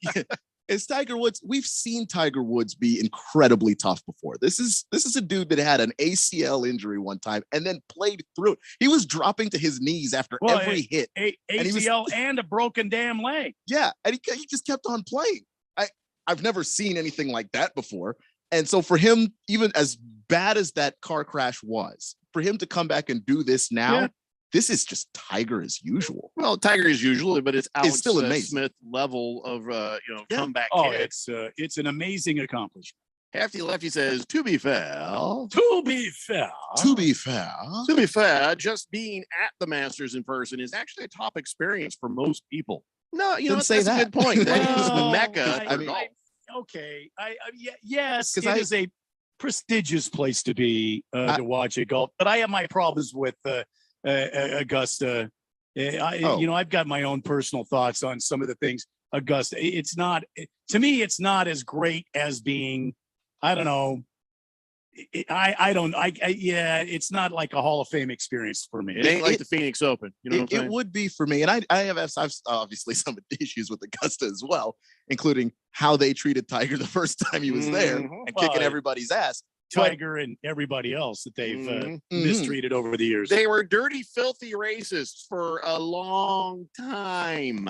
And like some of the stuff you read is when you go back and read some of the stuff that they said about Tiger. It is like Jim Crow era stuff. Oh yeah. But like, I still like that tournament. I still enjoy it a lot. And every year I try to get Masters tickets, and it's sold out the moment I open up the website. And that's the tradition that I go through.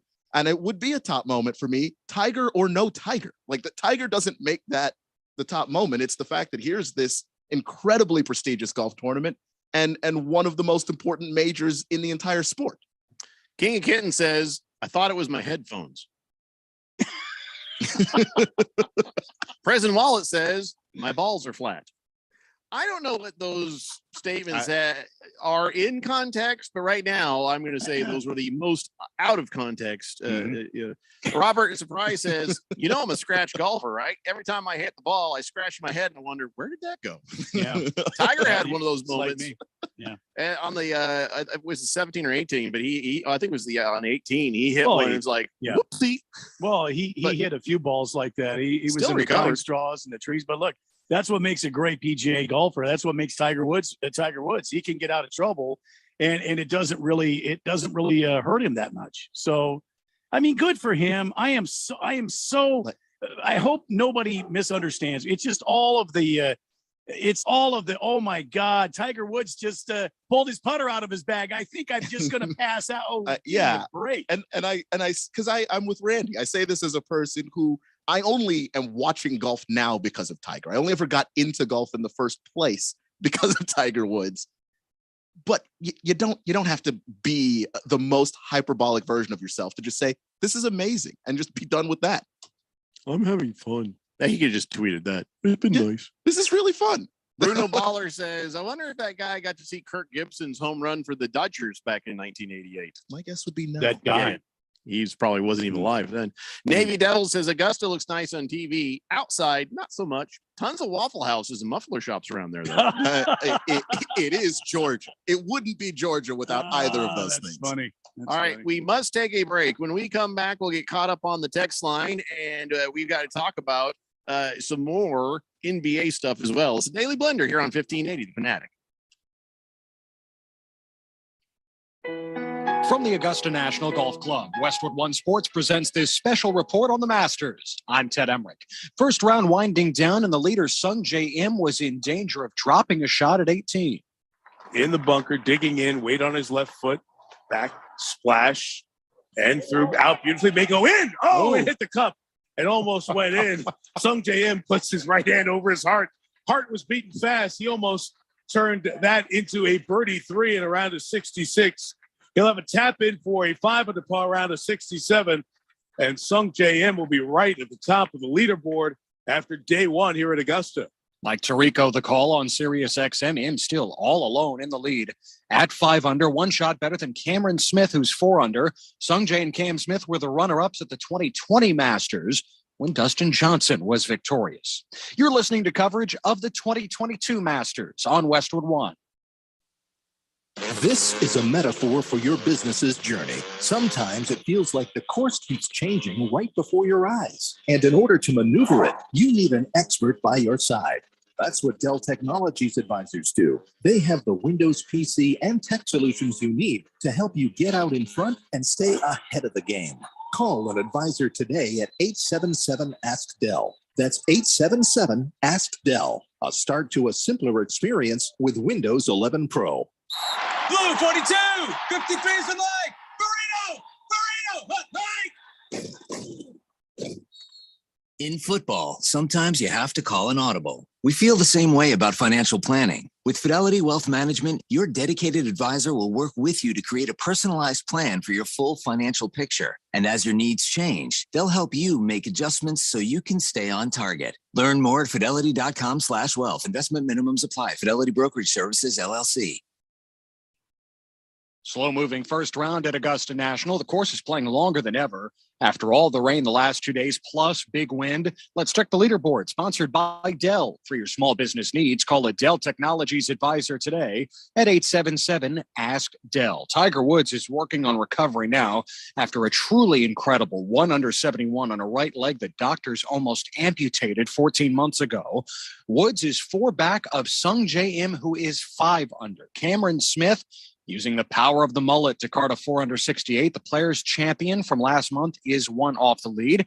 Danny Willett, Joaquin Neiman, Scotty Scheffler, and Dustin Johnson are 3 under. Johnson, Masters champion a couple of years ago, is at hole number 18, finishing up his round at 2 under. Jason Kokrak, Corey Connors, Will Zalatoris, Patrick Cantlay, Rory McIlroy, bogey moments ago at 16. He's now 1 over and 6 back. From Augusta, I'm Ted Emmerich, Westwood One Sport. 1580 and 99.3 The Fanatic is your exclusive home for the 6-time world champion Indoor Football League's Arizona Rattlers. All right, listen up. Tune in to The Fanatic for all the fast-paced, hard-hitting action.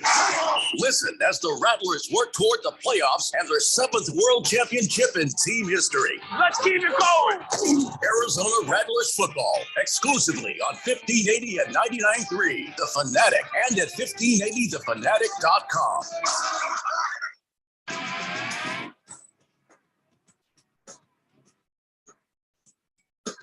Today, the Blender here on 1580, The Fanatic. We're talking about all sorts of stuff, but Tiger Woods, yes, 1 under 71 in the opening round of the Masters at Augusta is where we are now. Listen, a lot of people weren't sure if he was going to even make it. Yeah. By the way, there's a cut line. Is that tomorrow that they have a cut line? Or is it today? At the end of tomorrow, unless there's some inclement weather, they have to finish the second round. The cut line is usually the leader, and then you add 11 strokes to that. So if they're at -5, it would be +6 and ties. So if it's +6 and ties, then you will cut away a lot of people. Right now, people that are in danger of the cut line would be Larry Mize, Luke List, Francisco Molinari, Vijay Singh. There are some of these big golfers that are not having a good round at Augusta that could be wiped away.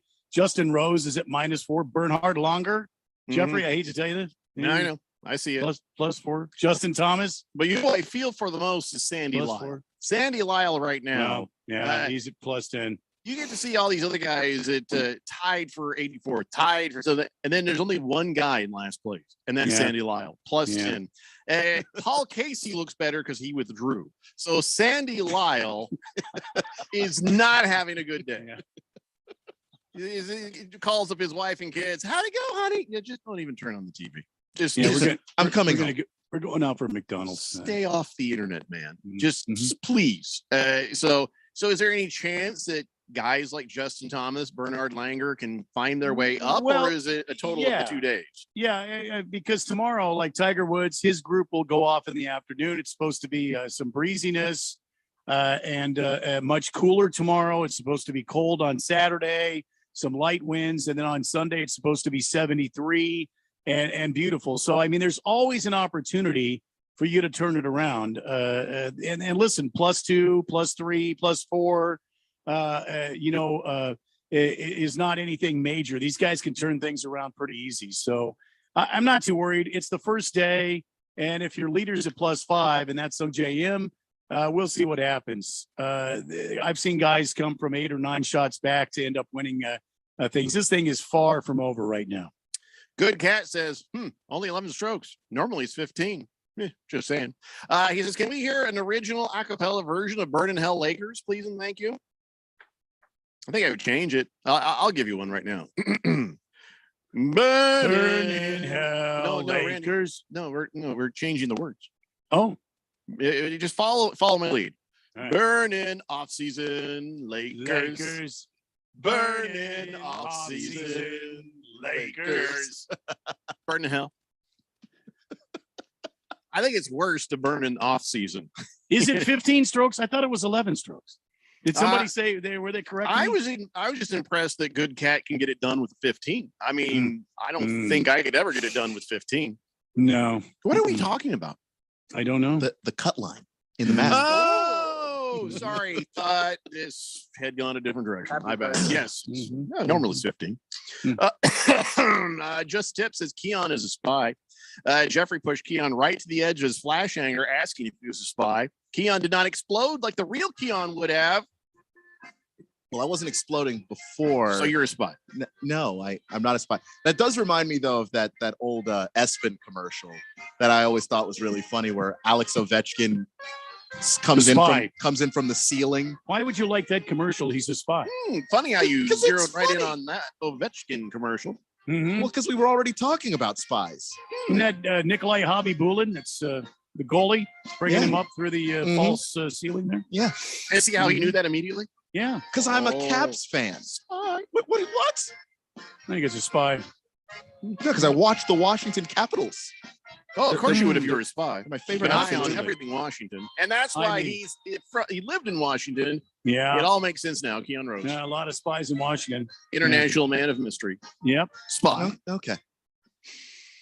Heavy Metal Maniac says, oh, happy opening baseball day, starting my 23rd season at the ballpark. Ice cold bear, bring your credit card, boys. We don't take cash.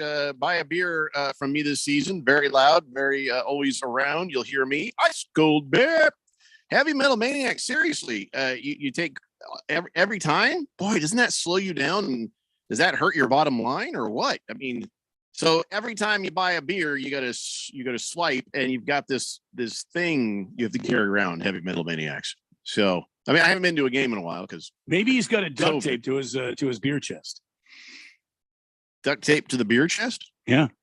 You know, he carries the beer chest. He's got the strap. He's got the beer. Ice cold beer.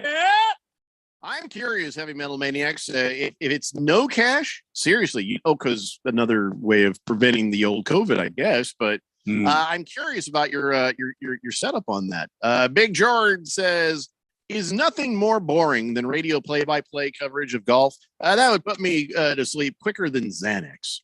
And look at that. Big George says, my house here in Carlsbad, California is equipped for a hose vacuum with plugs in every room. I'm afraid to even attempt to use it because I have no idea where the hose is or if it even works. But he shows a picture of one of those vacuum holes in the wall right there. So, George, if you open up the hole in the wall, does it start sucking right away? Kind of like listening to 98.7.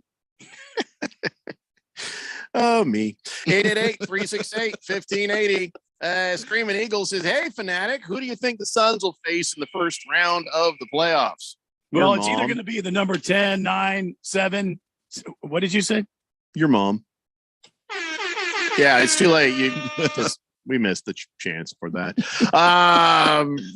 Who are they going to face? Who cares? They're going to win. Probably the Pelicans. 10, 9, 7, 6, nobody 5, you should be afraid of, right? 8. There's nobody the Suns need to be afraid of. No, it's going to be either the Clippers, the Pelicans, or the Spurs. Yeah, I suspect that the Timberwolves are going to win that. Is there anybody the Suns need to be afraid of at all in the West? I mean, I think the Warriors. Oh yeah. I mean, you worry about the Warriors because of if they're healthy, what they're capable of doing with Steph, Draymond, and Clay, having just discovered Jordan Poole. I mean, that's a really Andrew Wiggins is a really good role player for them.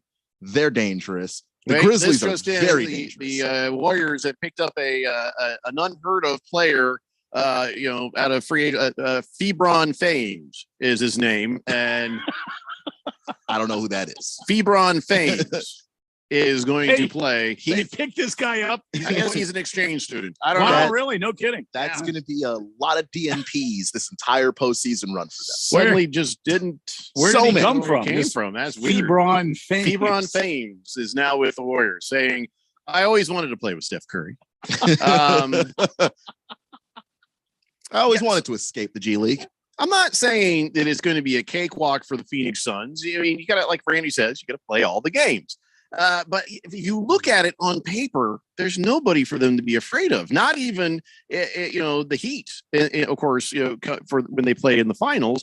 I just don't see anybody that the Suns can't take in 7 games. Well, there is one team, and you can say what you want to, but if you're a Phoenix Suns, if you're a member of the team, if you're Book, or you're CP3 or you're DeAndre Ayton, you know who it is. It's the Milwaukee Bucks.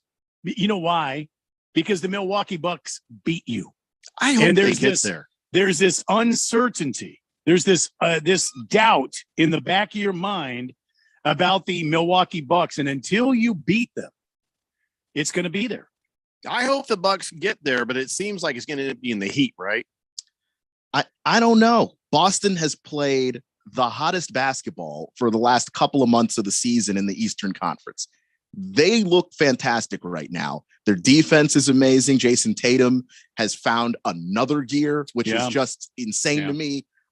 I think that Boston has a really good shot in that Eastern Conference Finals. I expect that to be Miami, Boston, and the winner of that is coming out, and they're coming out swinging. 888-368-1580. That is a good point. Good cat. He says, if Moist One had that vacuum in the wall, we would never hear from him. Oh, it'd be some very, very awkward DoorDash deliveries. Just leave it over there. Thank you.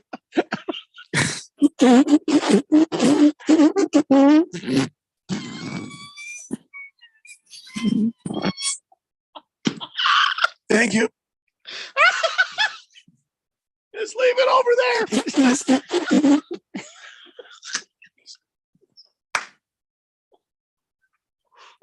Suddenly he'd end up on some lists. Mr. Pink Eye says, is Keon a fan of James Bond movies? Yes. Who do you consider to be the real James Bond, Keon? Moneypenny. I mean, I always liked Pierce Brosnan. I watched a lot of Pierce Brosnan, but I like Daniel Craig a lot, though. I didn't care for Daniel Craig. I like him as an actor, but I Pierce Brosnan. It goes Sean Connery, Pierce Brosnan. That's it. I mean, sorry, that's it. I don't. The rest of them don't care. Even Grandpa Bond back in the day, Roger Moore. Creeping on all those girls in bikinis, and you're like, ooh, yeah. Every Bond is kind of creepy, but yeah, he was particularly creepy. So you guys think Pierce Brosnan is the James Bond? No, well, Sean Connery, number 1. Number 2, I'd give it to Pierce Brosnan. There's nobody else. Daniel who came Craig. Close. You don't like the Daniel Craig? I like Daniel Craig a lot, and Skyfall is probably my favorite Bond movie. But well, then how do you say Pierce Brosnan? Because I grew up with Pierce Brosnan. I grew up watching all those movies, and I just thought they were really cool. So I just end up when you ask me, Keon, who do you think is? And I played the GoldenEye video game. When you ask me who I think of as James Bond, I'll always go back to Pierce Brosnan first. That's come on, you gotta be honest. He fit the part. He was really good. I'm gonna have to watch the Pierce Brosnan series. You've never seen him? No. See, there's your problem. That's why. I mean, they're goofy, corny fun, but it's good stuff. Mm-hmm. Go there. Even the new one. I'm looking forward to seeing it. Shh, no spoilers. I bet that's goofy, corny fun. They all are. But I'm wondering who the next James Bond is going to be. I hope it's somebody we've never heard of. Well, I heard it was going to be a girl. Yeah, I heard it might end up being Idris Elba there for a minute. I'm good with Idris. I'm good, but I don't know if it can't be a girl. It's just like, weird. I mean, well, it's like the Doctor Who. The Doctor Who was guy for so many years, and now it's a girl. That's science fiction. You can't just suddenly change James Bond into Jane Bond, but you can. I think that's what they're doing. I understand. If you do it, you could probably find some cool stuff to do. But there's a bunch of double O's in the whole agency. Just pick a 009 and give her her own double O's, and they're going to put dots inside of them. Awesome to make story. it Just gonna start all sorts of harassment. It's not gonna go well. Does MI6 have an HR? It's just no, but CRC Broadcasting does. I don't even know how I ended up here. I'm not even in this thing. Have a seat, Mr. O'Brien. Does this marker look familiar to you? Maybe. Heavy Metal Maniac says it takes a little bit longer, but the tip options on the machine are better than ever. So I'm making more money than I ever had with cash tips. We're allowed to take cash tips too if we want, though. Heavy Metal Maniac's the ice cold beer here guy. All right, well, I'm glad you're happy with that, but I just thought that might make it more cumbersome. So, but hey, you make that money. Good for you, man. Navy Devil. I can't see the GIF you sent is very, very small. Big George says, to me, the best James Bond of all time, Sean Connery. Second, Daniel Craig, even over Pierce Brosnan. Really? I really wasn't trying to get into this. Senior Wakenbake says, yeah, Remington Steele is the man. That's a TV character that Pierce played. Yeah. Good Cat says it will be my two favorite teams in the finals. Phoenix versus Boston. Rematch of the 1976 triple overtime series. Wow. No kidding. That was a great series. Yeah. That would be cool. It'd be very different. Hit the Nut says the James Bond number won't be 007. It'll be 80085. Go ahead. Oh my God! Type it out or write it out. We're all children. 0085. We all had calculators in elementary school. We know 80085. 80085. Oh, jeez. Happy Lefty says, remember, 50 no's and a yes is still a yes. What is he talking about? I have no idea what that is. I don't know. I'm still playing 80085 in my mind, a villain scene. Wait just a minute. Wait just a moment. Let me get my calculator. The message for you, sir. Turn it upside down. Oh, my. Just Dip says, to me, the one question this Suns team has is how will Ayton play in the playoffs? He'll get his numbers, but how does he play? Does he play tough? Will he play aggressive? Take no prisoners? If so, Suns are unstoppable, and he will have earned his Supermax contract. Well, that's a good question. I think he's on the right track, and he's already beaten Giannis this year. He already got over his jitters, I think, in that game. Do the jitters come back because it's the playoffs? That remains to be seen. If Monty and Chris Paul and that team have done their work with DeAndre Ayton, ain't going to be nothing but a thing. And we got to take a break. When we come back, we've got a little more NBA for you and other assorted things. Going to talk to the Cardinals, too. It's the Daily Blender here on 1580 The Fanatic. This is Aaron Warby, host of the Bulls and the Bears Radio Hour. In the show, we try to teach the tools, rules, and strategies that traders and investors need to do better with their wealth and portfolio income. But most of the time, an hour is just not long enough. At Online Trading Academy, we believe that the average person should be given the tools, rules, and strategies that Wall Street's elites have been using for years to outperform others. Are you one of the millions that have recently established a trading account? Or have you always wanted to trade or take a more active role in guarding and growing your own wealth, but have not had the know-how or confidence? We want to invite you out to a complimentary 3-hour power trading and investing workshop, where you'll learn what it is that the professionals use to limit their risks and maximize their possible gains in both trading and investing. To register, call 8448-TRADER. That's 844-887-2337, or text the word stocks to 25029. Again, that's stocks to 25029. Reserve your seat now. Business people like it straight and to the point. So here it is. Bruce Jacobs here to tell you take control of your utility expenses by calling Harmon Solar right now. They can save up to 80% on that monthly electric bill with zero down and no payments for 12 months. Level your energy costs, protect yourself from inflation. How's that for straight and to the point? Here's more. Harmon Solar is a local family-owned company that uses top-of-the-line equipment. Call Harmon Solar 800-281-3189 or go to harmonsolar.com. Hey everybody, Mark Asher back to tell you about my great friends over at the Lund Mortgage Team. Now, we've seen interest rates go as low as we've seen them in years recently. We've also seen them bouncing around. A lot of uncertainty of what is going on in the loan game as far as mortgages are concerned. That's why I lean on my friends at the Lund Mortgage Team. They have been in business for 20 plus years here in the Valley. They only lend in Arizona. They are trusted. They'll get you that reliable quote. And if you're thinking about refinancing, whether it's to just lower your rate, maybe lower the terms of your rate, maybe down to 15 or 20 years, or if you're like, hey, we got a lot of debt on the side, we got some problems going on, we want to consolidate debt, or I've always wanted a pool. Now's the time to do it. Take some of that equity out, refinance, and get things done around your house that you want. But you got to use the best in the business. That's the Lund Mortgage Team. 623-875-9940,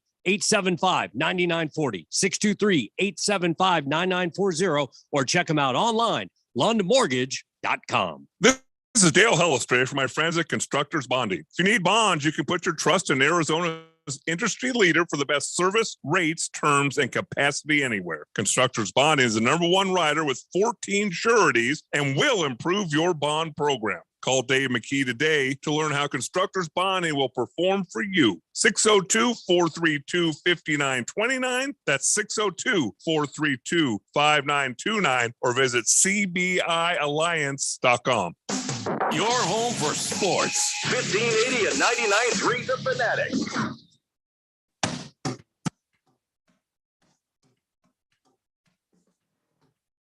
Welcome back to the Daily Blender on this opening day in 2022 for Major League Baseball. Also, the Masters going on. Listen, baseball season's the one I want to talk to you about. You can turn K's into cash, big hits into big wins with the FanDuel Sportsbook app. Just sign up and place your first bet, and FanDuel will refund you up to $1,000 back in site credit if you don't win. Now, listen, I've used it myself. I am continually using it. They've got great promotions every day. I have scored on some of their parlays that they have, their same-game parlays they have going on. It's always on the front page when you log in there. It's safe. It's a secure app.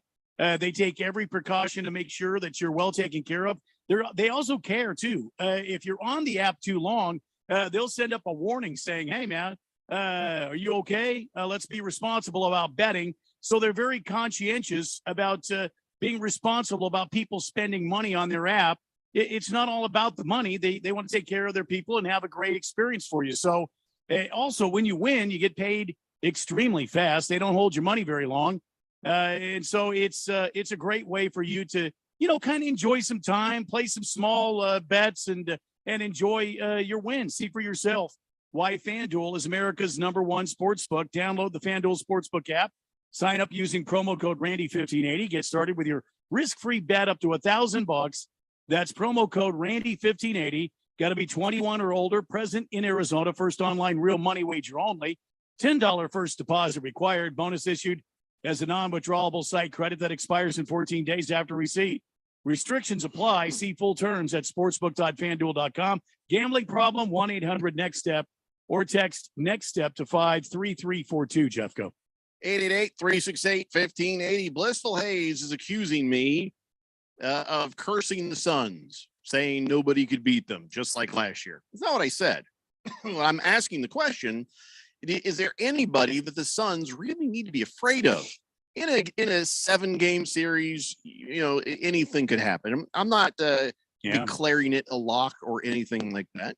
All I'm saying is just there's nobody you're like, oh, I hope we don't have to play those guys. You know what I mean? It's just we don't have that.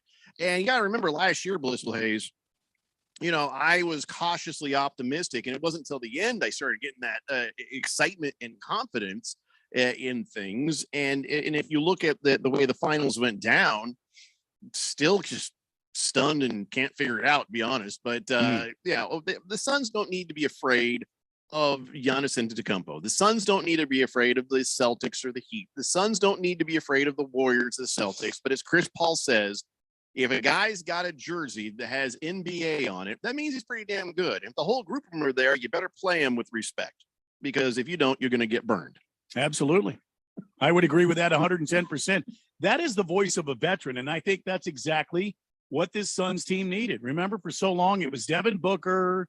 These guys were floundering.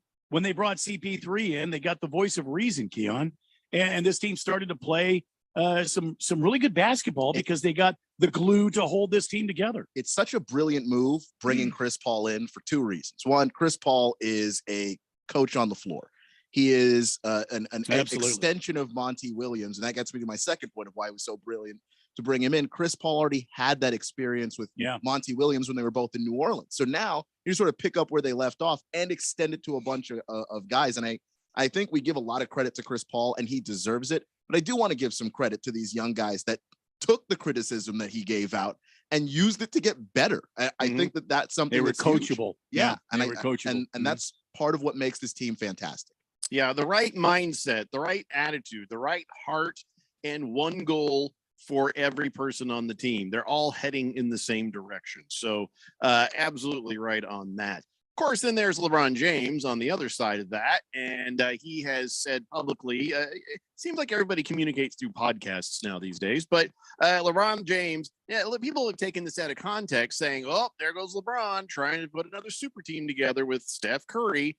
They just asked him, who are some people you'd like to play with? And he was just like, oh, yeah, I love everything about Steph Curry. He said it'd be great to be a teammate of him. But he also said, well, his number one priority would be to try to play with his son. So don't make too much out of what LeBron was saying. We know he's prone to jumping ship and trying to put together a super team. That's been his MO, so it's nothing new. But I don't think that he's trying to weasel his way onto the Warriors. Although, if you're the Warriors, are you already starting to make some phone calls? I don't think so.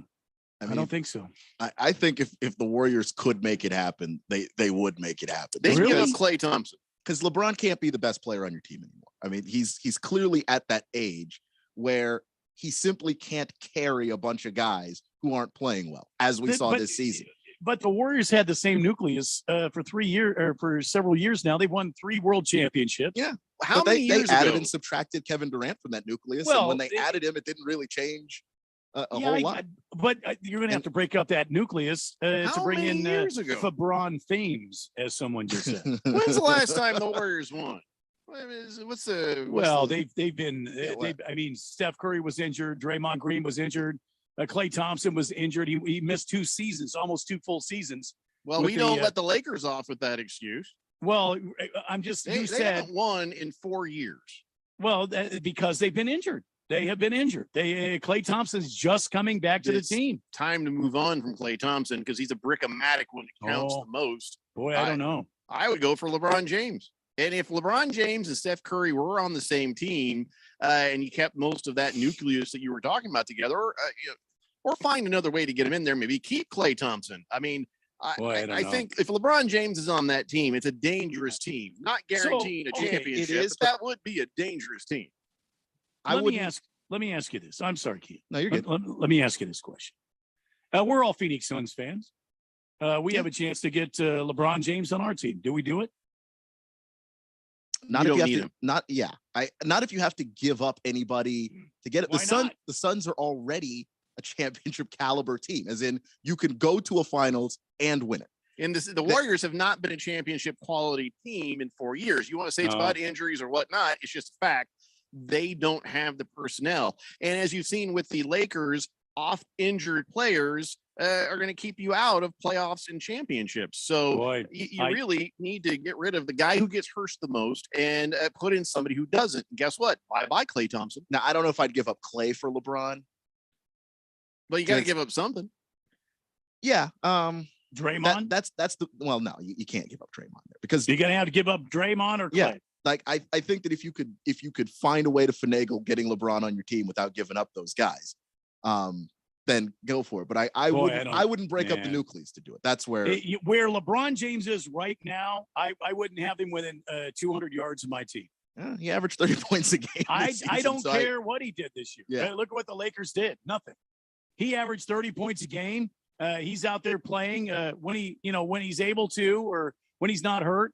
He averaged this, that, and the other. But I right now, where LeBron James is right now, there's no way I want him on my team.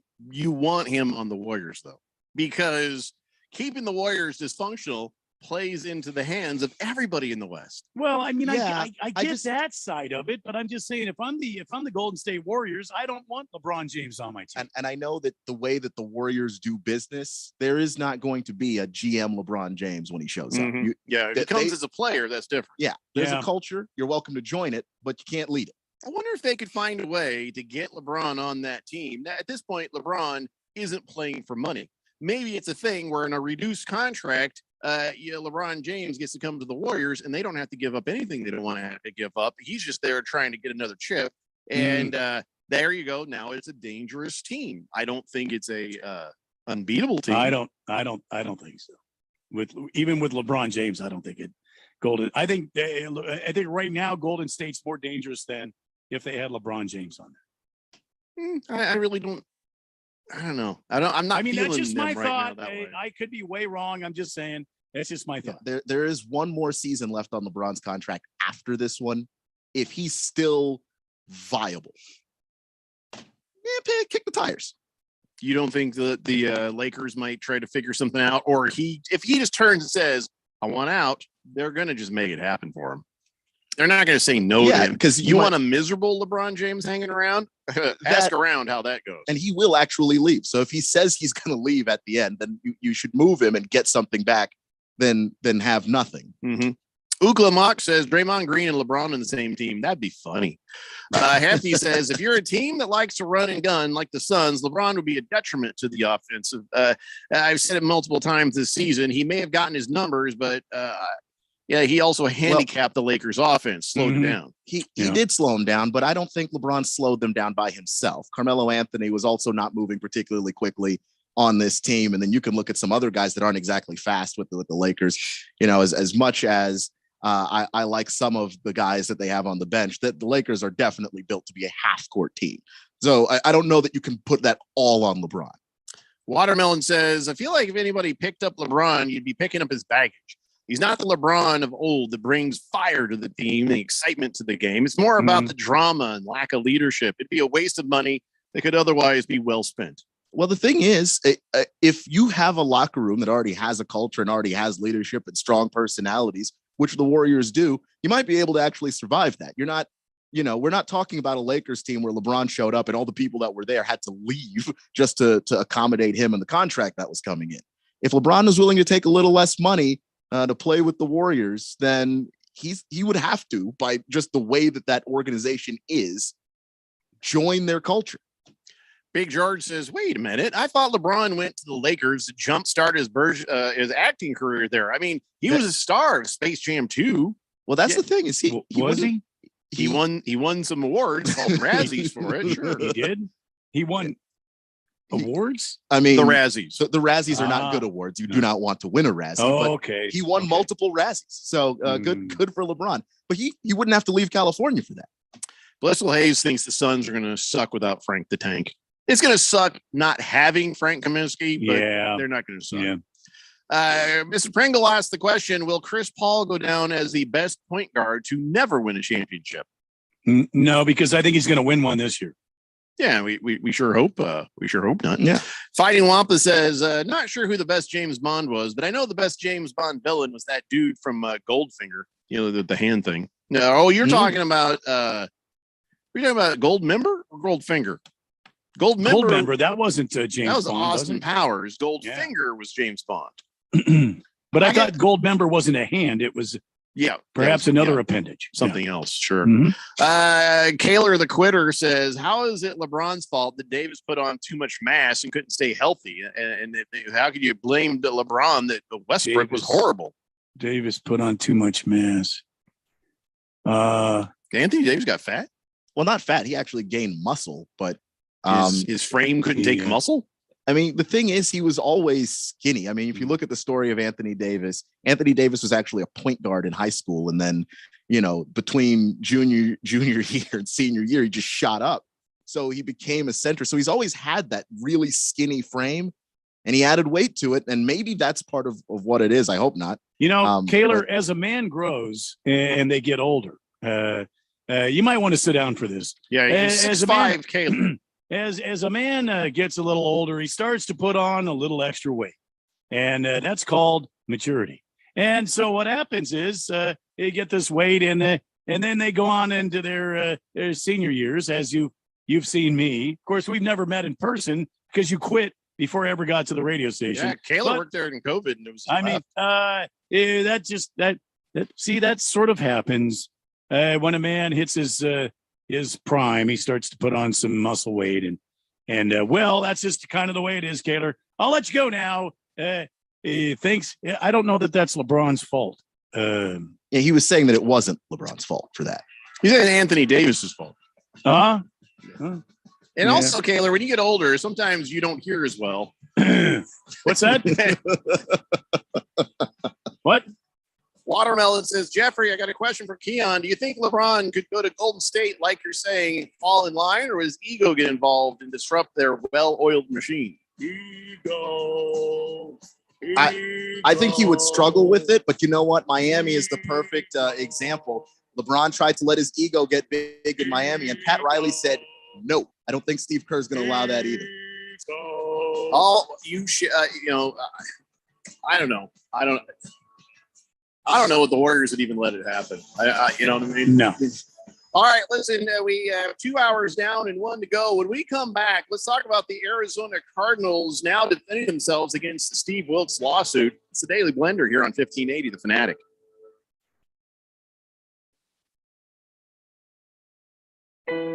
From the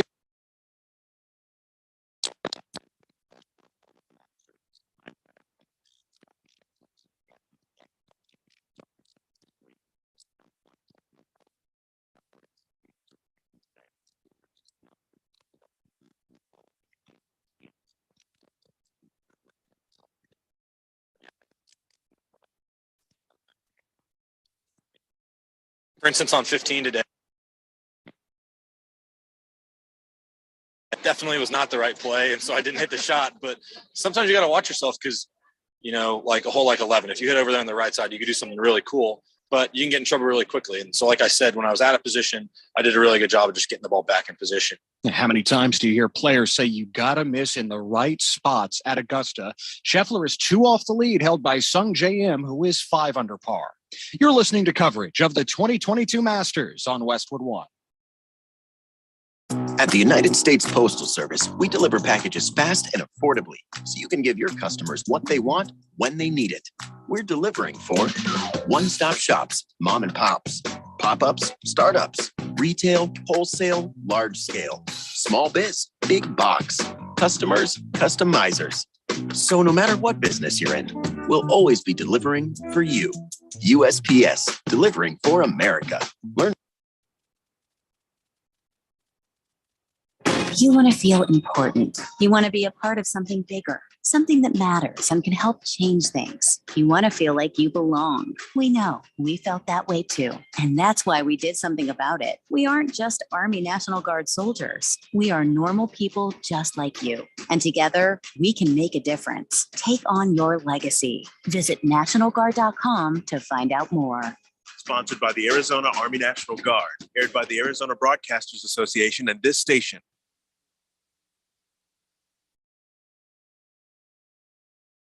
You don't sit behind a desk every day to earn a living. You're out and about making it happen. And sometimes you get a little bit behind on your paperwork, like bookkeeping and paying your taxes. It's easy to get behind on paying your taxes. It happens to the best of us. And you know what happens next. The big bad IRS comes knocking on your door. And when that happens, you need to call the good old boys at the Tax Doctor. Let them do what they do best. Deal and negotiate with the IRS so you pay the lowest you can in back taxes that the law allows. We are a 100% U.S.-based company, and we've saved our clients millions over the years in back taxes. If you owe $10,000 or more in back taxes, call my friends right now at the Tax Doctor and learn more. 800-628-6070. 800-628-6070. 800-628-6070. That's 800-628-6070. KQFN Tempe. Also transmitting on K25CD Phoenix at 99.3 FM. And K24EU Fountain Hills at 95.9 FM. It's time for the third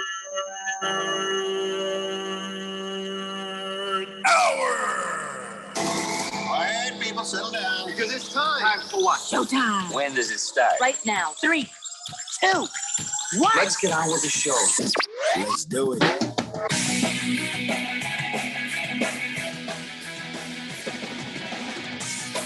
All right, everybody, it's 5 o'clock here on the Daily Blender. I'm your good friend, your radio pal, Jeffrey O'Brien, alongside Randy White. Got Keon Rose in the control room, and you guys are on the Fanatic text line, 888-368-1580, as we broadcast live in the Harmon Solar Studios in Scottsdale. Some news broke today. The Arizona Cardinals finding themselves right in the storm. Brian Flores is, had enough, and rightfully so. And he's taking on the NFL, and he's taking on the Dolphins, and a bunch of other, people have fallen into this as well. And now Steve Wilkes has come out and decided he's going to add to that lawsuit. And he has leveled some charges against your Arizona Cardinals.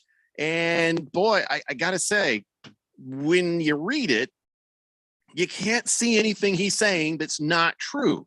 Now, before we go much further, I'm not standing here saying that I think that anything that Steve Keim or Michael Bidwell did or the Arizona Cardinals did was racially motivated. But the facts of what Steve Wilkes says is very, very obvious. Let me just read what he says here. He says he was hired as a bridge coach and was not given any meaningful chance to succeed. He was unfairly and discriminatorily, that's the word you got to be careful with, fired after just one season. His white GM, who made poor personnel decisions and was convicted of DUI during the offseason, was given a contract extension. Mr. Wilkes was replaced by a white coach, Cliff Kingsbury, who had no prior NFL coaching experience and was coming off of multiple losing seasons as the head coach of Texas Tech. Mr. Kingsbury, armed with the quarterback Kyler Murray, has been given a much longer leash than Wilkes had, and to his credit, succeeded. That said, Wilkes, given the same opportunity afforded Mr. Kingsbury, surely would have succeeded as well. Allegations pertaining specifically to Mr. Wilkes are in the complaint. So, and they're alleging that he was discriminated against by the Arizona Cardinals in a manner consistent with the experience of many black coaches. Mm-hmm. Now, there's nothing that was said in there that is not true that we have not talked about even here on this very show. Whether or not it was racially motivated or just happened to be the way things went, that's going to be for some other people to figure out. I personally, I kind of don't feel like that it was ever a racially motivated thing. I don't know the facts of everything, but it sure can look like that. And there's nothing he said that was not true. He was stuck with Josh Rosen. He wanted to trade up for Josh Allen. He was saying, hey, this is what we need to do. But Keim says, no, we're getting Josh Rosen. Mm-hmm. And Wilkes has said that, by the way, Keim had a personal responsibility for the team's performance, and then he engages unfireable conduct, and yet he's still there. He says that the Cardinals had to buy out 3 years of his contract, while Keim only had 1 year left remaining, but they chose pay Wilkes not to work, but extend Keim's contract after the DUI. So, visuals are not sounds good. Dirty, yeah. On paper, not great. And then Wilkes, says that Keim was, by the way, involved in negotiations on a new contract with running back David Johnson during the time he was supposed to be suspended. Says there's evidence of Keim's input and participation during his so-called suspension. Wilkes is also saying that Keim and Michael Bidwell were really pissed off when the Cardinals won a late season game against the Packers. They were scared that was going to mess with them getting that first pick in the 2019 draft where they got Kyler Murray. So that is some of the stuff that he just dropped in the filings to add to the Brian Flores lawsuit. Everything he says right there, it rings true. But whether or not he was racially discriminated against, I don't know. Well, I can't go there, especially with the history the Bidwell family has had, in quite the opposite. So yeah, I want to say this before you guys really take off on this. I've never known the Bidwell family to be anything but above board and with great character. Now they might be cheap. Mr. Bill Bidwell might have been very cheap as far as running his team, and probably didn't make the investments he needs to make a winning franchise. He was running it more like a business, what the McCaskies are doing, what the Fords are doing. But Bill Bidwell was a revolutionary as far as hiring minority people into the program, and that would include not only minority human beings, but he would also hire females into roles. This organization has always been above board and has always been at the cutting edge of acceptance and diversity. So I know Mr. Wilkes, I know Coach Wilkes is probably feeling like there's something here, but I don't know if he can make it stick compared to the track record of the Cardinals. Now I'll let you guys, do what you want to do. I don't believe what he's saying is the gospel. And I don't know. And I don't claim to know. I don't know the Bidwells. I don't know Steve Keim. So I can't say, whether or not they're racist. And so I'm not going to try and make that kind of proclamation. But what I can say is that racial discrimination is a form of incompetence. And it is hard to tell that kind of incompetence from just regular incompetence, which is what makes this really hard to do. Yeah. I feel like you can really show a lot of incompetence by what Steve Keim has done. Yeah, that's the issue. A guy who hires a coach and then drafts a quarterback only 1 year later to fire that coach and move on from that quarterback. Yeah. Some level of incompetence has happened. So I don't know if it's racially motivated or not, but it is dumb. Or I don't know. You see, we don't know. It doesn't have to just be that Wilkes was black. It could be that Wilkes, made weird noises when he chewed. Or it could be that he just didn't get along with certain people. Or it could be, I don't know what. I remember, Randy, as we would watch Steve Wilkes coach, and he was very stoic. And a lot of times we were like, come on, say something to the ref. What are you doing out there? Yeah. And I think he was very stoic and quiet. And some of that was just inexperience of a first-year head coach. And we were sometimes like, I can't figure this guy out. And maybe that was some of what it was for the Cardinals in their interactions with him. I don't know. As much as you can say, Randy, you don't know these guys and personally, but from what we've seen, you can also say, hey, I don't know these guys personally, but from what we're seeing right now, all the things that Wilkes says appear to be true. I'm going to stop short of saying discrimination based on racism. I don't know what the deal is, and I couldn't figure out Wilkes as a human being, as a coach. And when he got fired, I remember we talked. I was like, well, it seemed a bit rushed. Like, why did he only get 1 year? I figured they would give him a chance. Yeah. And I just thought, well, it must be maybe they just don't find him to be a very good head coach. I never thought it would be something racially motivated, but we've seen a lot of first-year black head coaches unfairly shown the door, where other guys, white guys who hadn't done very well, get years, like 2 or 3 years to show themselves. So there's an awful lot of smoke for it to not be fire, but I'm feeling like sometimes what we know about the Cardinals, it doesn't seem like there can be fire here. See, I'm with you, Keon. I'm with you, Jeffrey. I think this is incompetence on Steve Keim's part. He had an opportunity to bring in Cliff Kingsbury, which was going to lead him to a quarterback, which we now know is Kyler Murray. I have no reason to believe this was racially motivated at any way, shape, or form. I think this was incompetence, but I don't think it was racially motivated. And I understand if you're Wilkes, why you would feel that way. And, sure. And absolutely. certainly, when I was talking to some of my friends after he got fired in that offseason, I remember a number of black coaches were fired. We all were just like, is this the way this is going to work? And I say this as somebody that I wasn't in Phoenix at the time.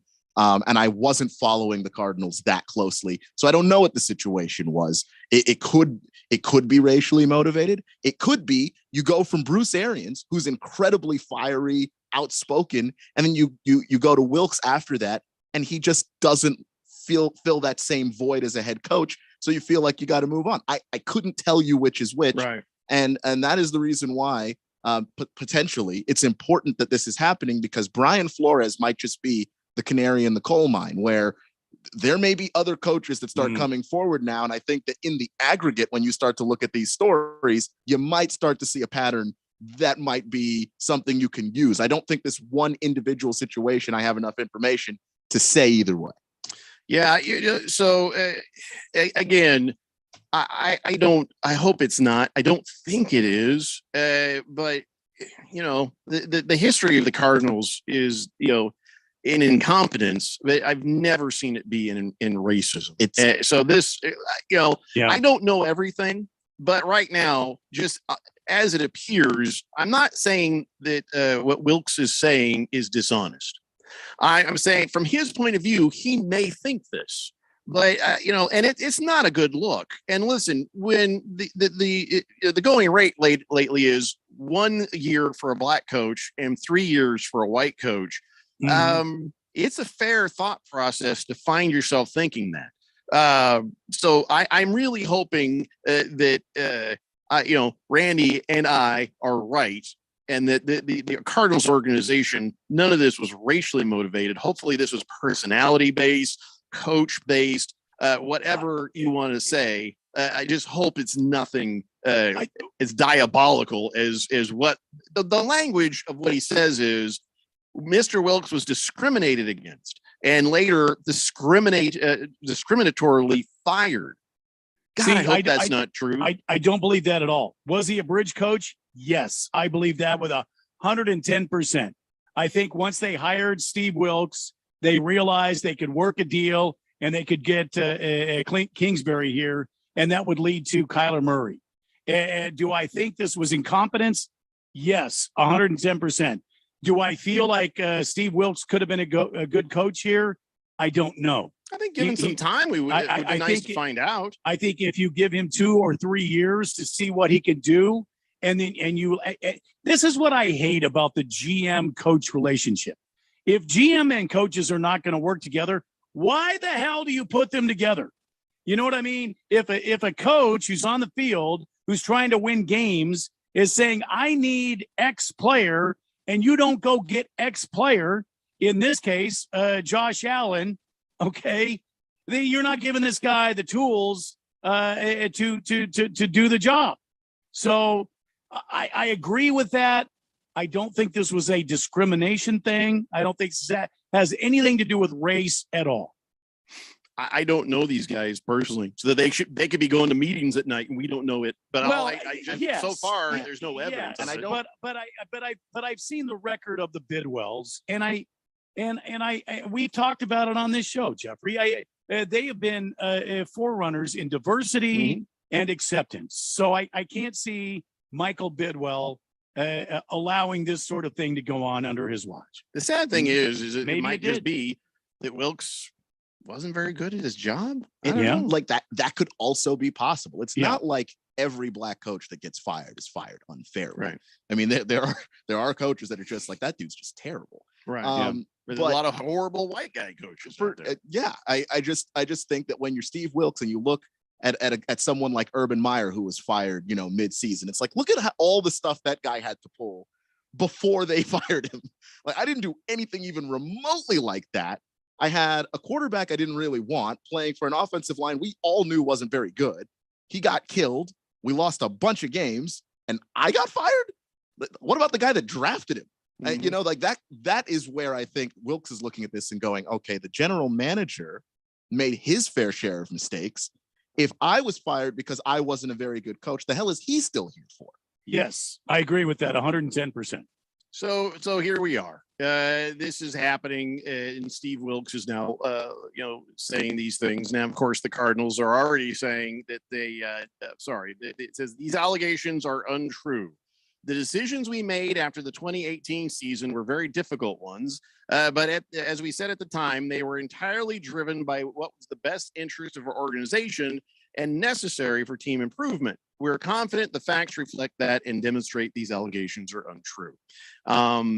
It's really unfortunate. Had they brought in a new black head coach, then you wouldn't even have this conversation. You'd be able to say, Wilkes just was bad at his job, but that because Josh Rosen's white and has yet to have a winning at the end of a season, well, okay, he's been horrible at his job, and now he 3 years in a row is falling apart at the end of his season. So I get why it looks that way. Yeah, and by the way, yeah, we wouldn't be having this conversation if they had replaced Steve Wilkes with another black head coach. And I know, let me not say that I know. I suspect that the Houston Texans hired Lovie Smith after firing David Culley for that exact reason.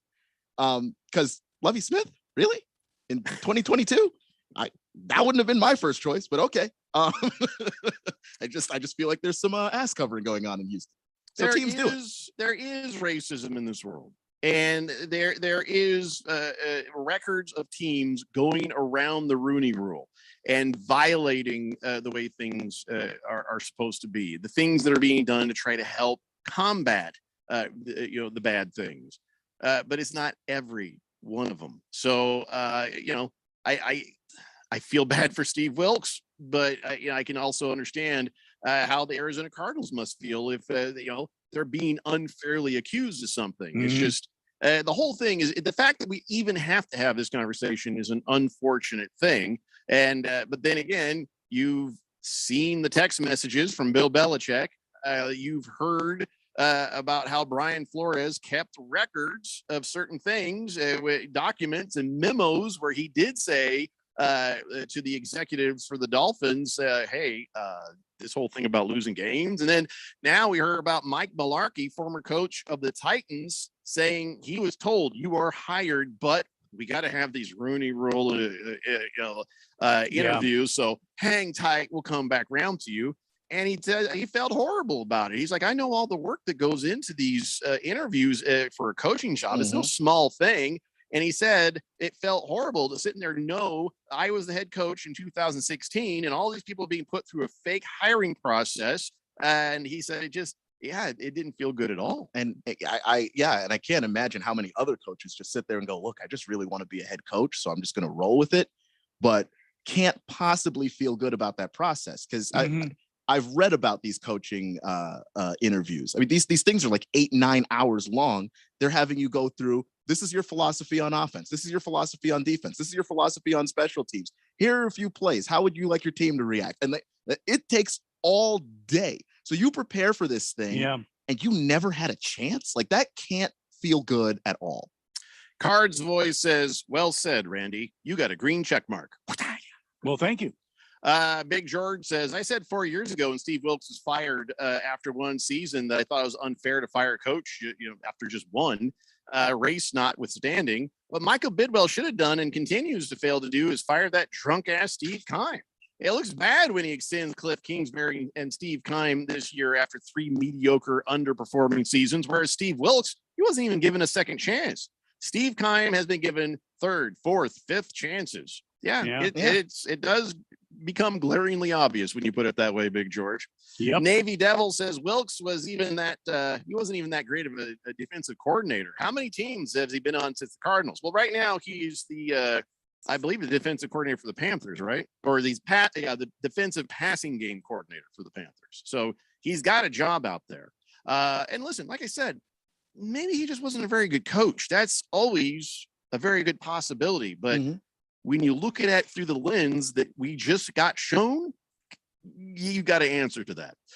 Kaler the Quitter says, Wilkes deserved to be fired, but the same can be said for Steve Keim. He assembled the 2018 team, chose Josh Rosen over Josh Allen, then hired a college coach that was fired from Texas Tech because he lost a lot, despite having Patrick Mahomes and Baker Mayfield. Cherry on top, Keim got a DUI, should be gone a long time ago. Luke says, I'm sure he's a fine person, but I also watched those games and his coaching was inept, and hopefully it was a learning experience for him. But I also believe that moving on from Rosen was a wise move, and moving on from Keim, that might also be a wise move. Senior Wake and Bake says, Keim, not racial. Decision was intoxicating. Watermelon says, coaches have agents or do they negotiate their own contracts? Well, actually, no, they do. And in fact, Kingsbury, and maybe this had something to do with the way things went, hiring Kingsbury and drafting Kyler Murray, they have the same agent. Lacrosse Guy says, having McCoy as the offensive coordinator was a terrible hire as well. That did not help Wilkes. Tiger Paws says, did you forget that Wilkes is also pretty much, lost the locker room because no matter what went on, it was always the player's fault and not his schemes? I don't even remember that. I do. Yeah. I don't remember that either because I wasn't here. But Good boy, point. it's got to look really bad if you look across at what the Giants do, and the Giants have hired Joe Judge. He was a bum, and Pat Shermer was a bum, and Ben McAdoo was a bum, and each of these guys got at least 2 years to prove. But yes, but I remember what the texters say. It was David Johnson's not hitting the right hole. Josh Rosen is not. He's not throwing to the right receiver. It was always somebody else. Had nothing to do with him, and he kept throwing his team under the bus rather than taking responsibility and getting better. Yeah, Mr. Pringle says you can't accuse the Cardinals for discriminating against short people. Good Cat says, I suspect Drunky Kind took screenshots of dirty Snapchat chat pictures of Bidwell is blackmail. That's how that got done. Yeah. All right, we got to take a break. When we come back, we'll finish this thing up and we'll move on to the next thing. More NFL football on the way to talk about. It's the Daily Blender here on 1580 The Fanatic. From the Augusta National Golf Club, Westwood One Sports presents this special report on the Masters. I'm Ted Emmerich. Tiger Woods was in a hospital bed for 3 months after a car wreck in Los Angeles last February. He almost lost his right leg. And today, Woods shot under par in the first round at the Masters. Tiger used his knowledge of Augusta and flashed the shot making that has won him 15 majors and 5 Masters on his way to a 1-under 71. People have no idea how hard it's been. My team does. They've worked with me every single day. I've said this before. We've never taken a day off since I got out of the bed after those 3 months. So granted, some days are easier than others. Some days we push it pretty hard and other days we don't. But always doing something. So it's commitment to getting back to a level that I feel like I can still do it. And I did something positive today. Yeah, Tiger had a lot of positives in today's first round, including a 30-foot birdie putt at 16 to move to 1-under. Woods is 4 off the pace set by Sung J M, who is 5 under. You're listening to coverage of the 2022 Masters on Westwood One. The CFOs that get it, get it. The CFOs that don't. Behold the CFO, the Chief Financial Officer. This isn't some bean counter. Today's CFO is critical to the strategy, growth, and profitability of the business. But in growing companies, there are 2 kinds of CFOs. One who's struggling to keep up with spreadsheets everywhere, manual processes, errors, and lack of visibility into the numbers. It takes weeks to close the books. And one who's on top of their game. Automated reports, inventory, e-commerce, and HR flow into the financial models seamlessly. Insights coming with the click of a button. This CFO uses NetSuite by Oracle with visibility and control of your financials, inventory, HR, planning, and budgeting. NetSuite is everything you need to grow all in one place. That's why NetSuite is the #1 cloud financial system used by over 29,000 growing businesses. Like I said, the CFOs that get it, get it. The CFOs that don't. Head to netsuite.com/golf for a special one-of-a-kind financing offer. netsuite.com/golf. netsuite.com/golf. Round has come to a close at the 86th Masters. Let's check the leaderboard, sponsored by NetSuite. Head to netsuite.com/golf for a special one-of-a-kind financing offer. That's netsuite.com/golf. Sung J M, the only player at 5 under par. Cameron Smith, a 4 under 68. He's won back. Smith has already won twice here in 2022 in Hawaii and at the Players Championship.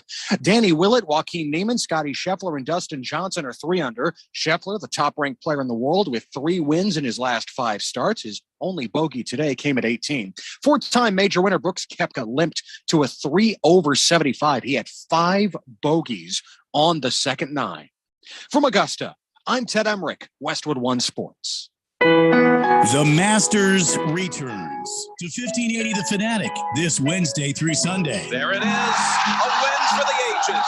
Listen for the Masters updates throughout the day, giving you all the highlights from Augusta and keeping you up to date with what's happening at the 86th Annual Masters Tournament. Is it its time? Yes! Don't miss a moment of the Masters. All weekend long on 1580 and 99.3 The Fanatic.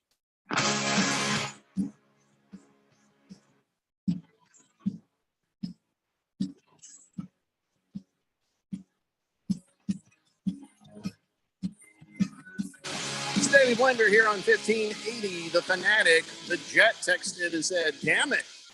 I figured you guys were off air today, so I spent the last 15 minutes down the dial.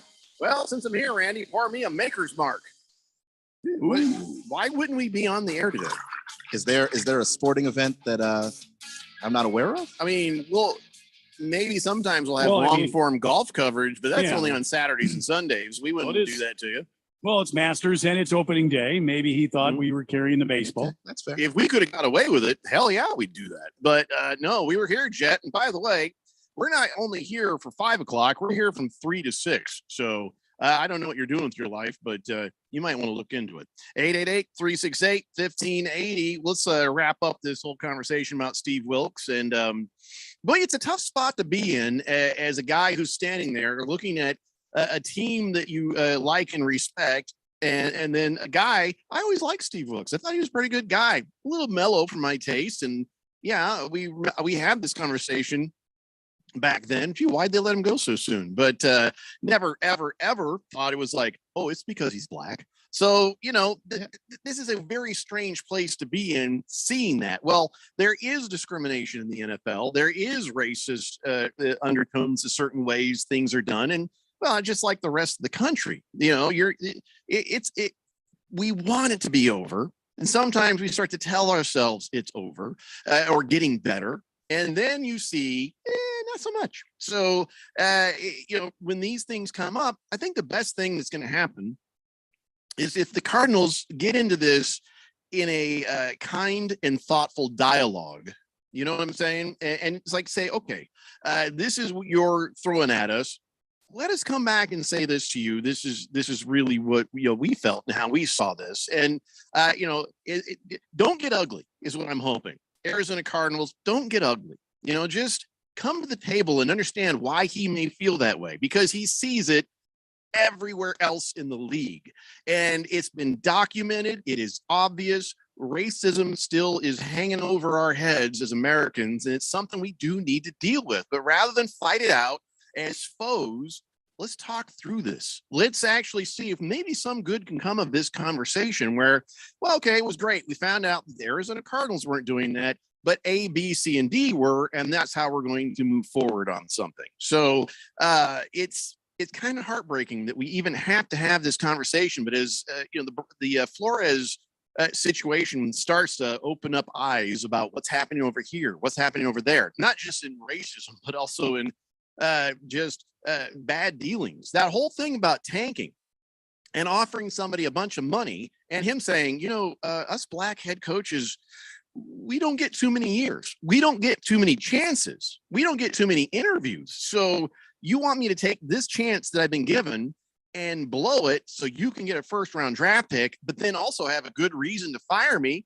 No, that's not me. And I also have a little something called integrity. I think I'll pass on that. So this hopefully the eyes on this and the light that's being shined on that is going to help us move forward towards change. I feel like the Rooney Rule, well-meaning, isn't good enough. I think there's something else that could be done. I don't know what. I don't have the answers, but I don't think you're changing anybody's hearts by making a rule that then people are very quickly going to try to get around. You're talking about billionaire white guys.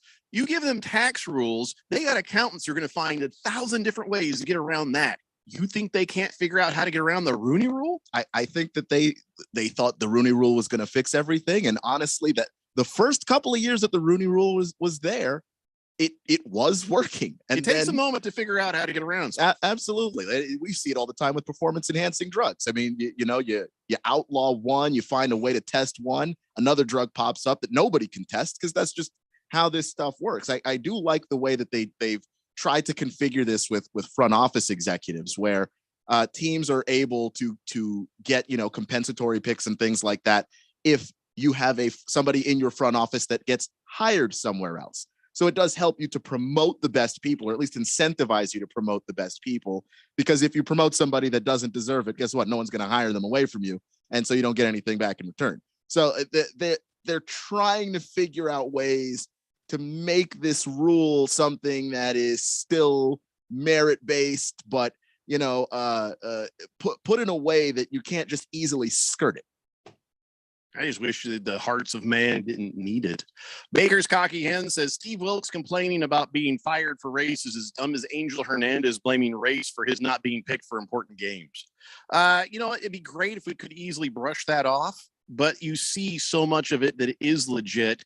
Even though we may not think that Steve Wilkes is correct, there's so much of it out that you can't just brush it off with a joke. I mean, we have the John Gruden emails that suggest that there are at least people in this league that think that way.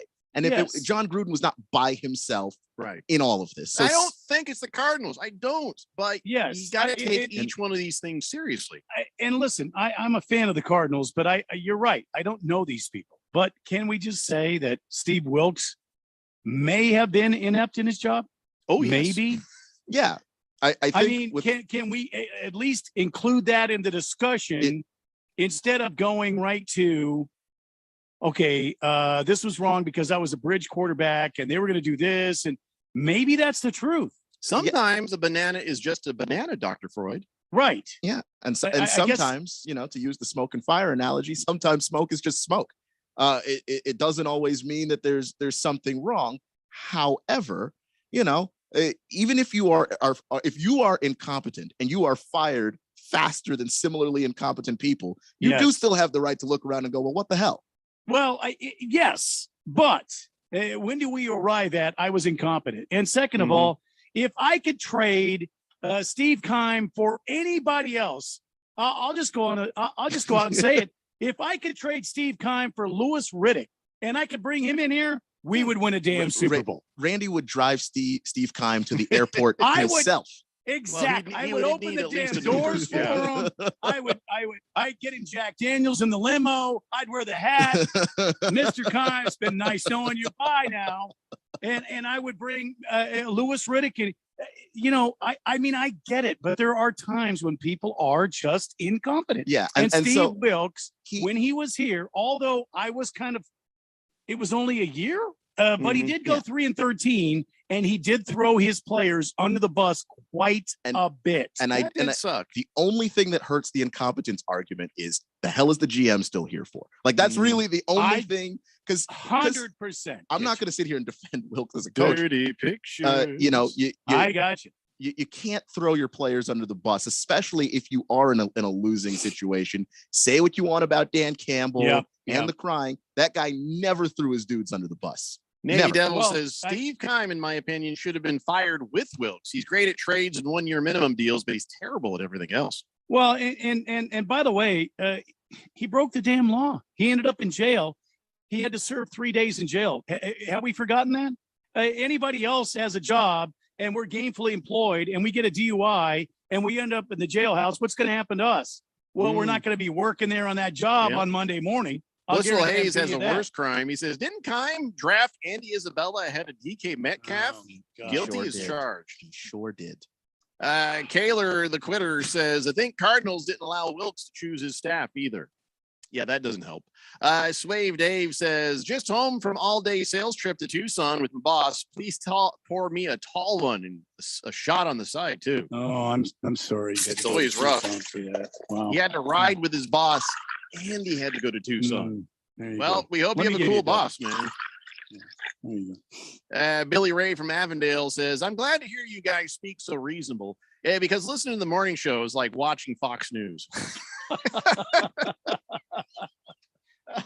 I can't even imagine where they went. I shiver to think where that went this morning. Yeah. Big George says the problem here is once somebody claims you are an organization is racist, even if you're not, it's hard to defend against such an allegation. It's the nuclear option. It's hard to defend, but this allegation is always going to be there now, even if they win. So basically, the Bidwells have got this now to deal with, and it's going to hang on them for a while. Yeah, and I agree with that. I think you have to be responsible when you hang this on somebody, and obviously, again, I don't know Mr. Bidwell. I don't know Keim. I don't know the organization. You're exactly right, Jeffrey.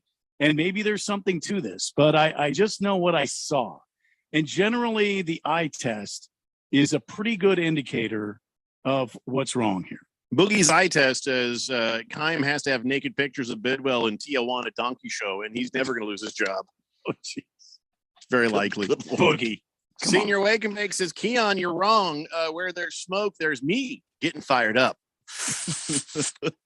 You are correct, sir. I stand corrected. Let's see. Boogie said, yeah, thank you, Boogie. Randy's Chuckle says Wilkes would draft linemen, linebackers, and wide receivers better. Hire him as the GM. Hefty Lefty says, didn't realize Netscape Navigator was still a thing. Well, good for them. The best time to be incompetent is when you are best friends with your boss that knows slightly less than you. That's Steve Keim and Mr. Bidwell to a T. It's too bad. But I agree, though. I agree. I'm just saying, if you look at it from Steve, because I agree with, I don't remember the texter that said that that's the nuclear option. I do agree with that.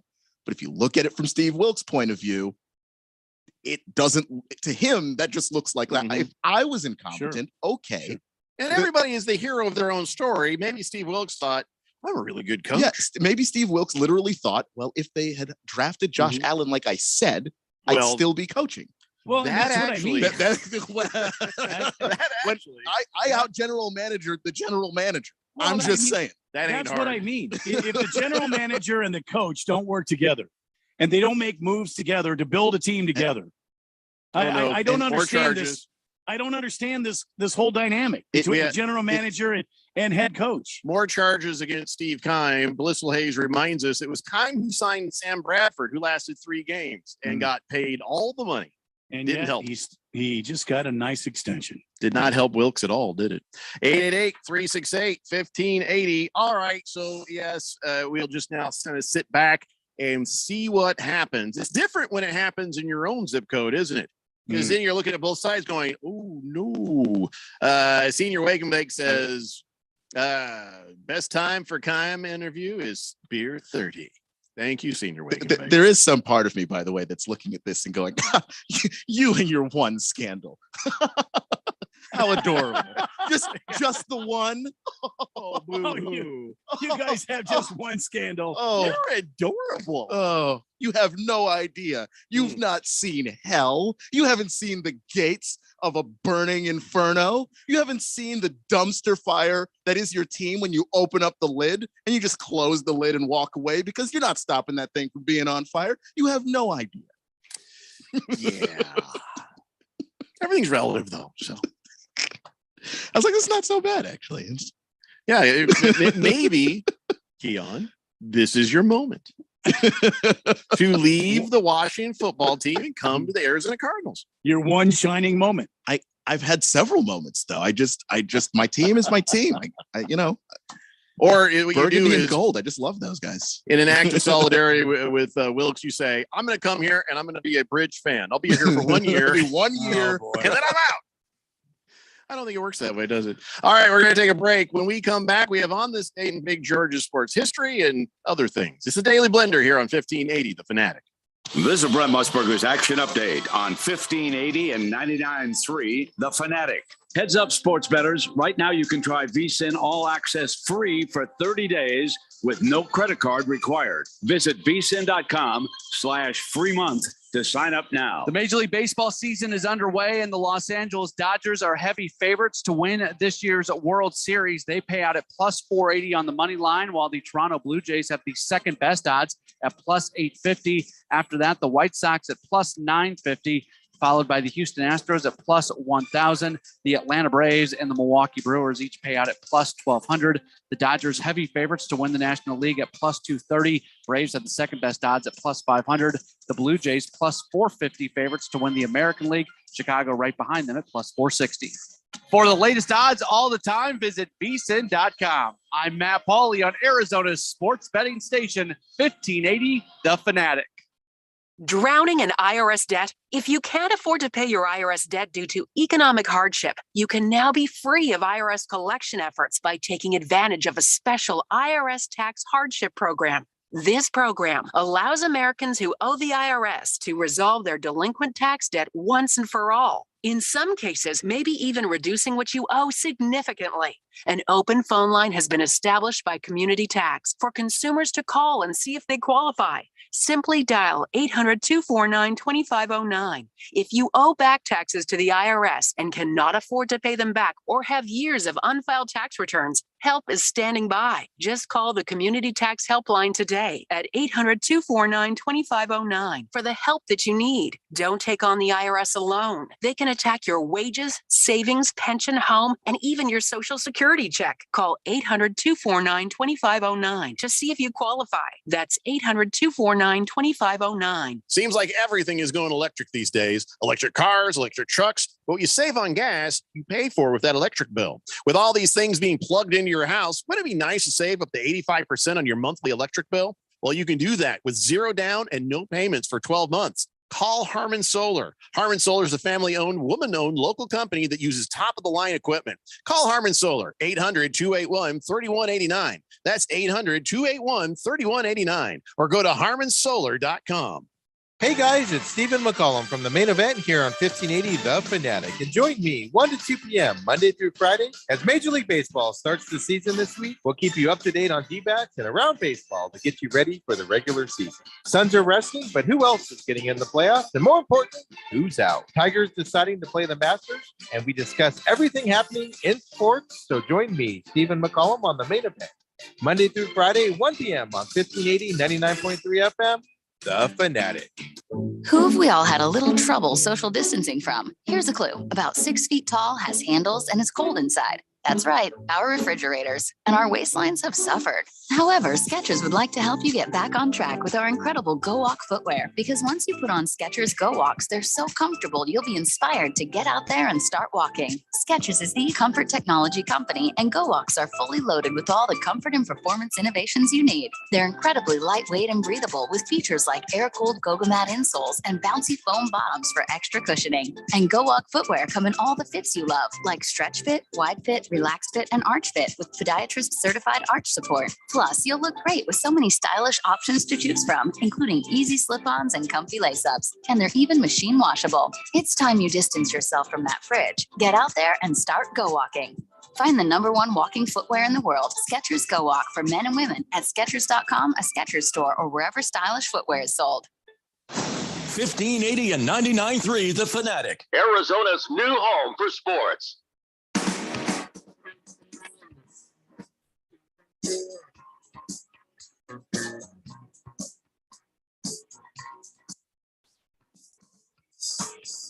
Today, Blender here on 1580 The Fanatic.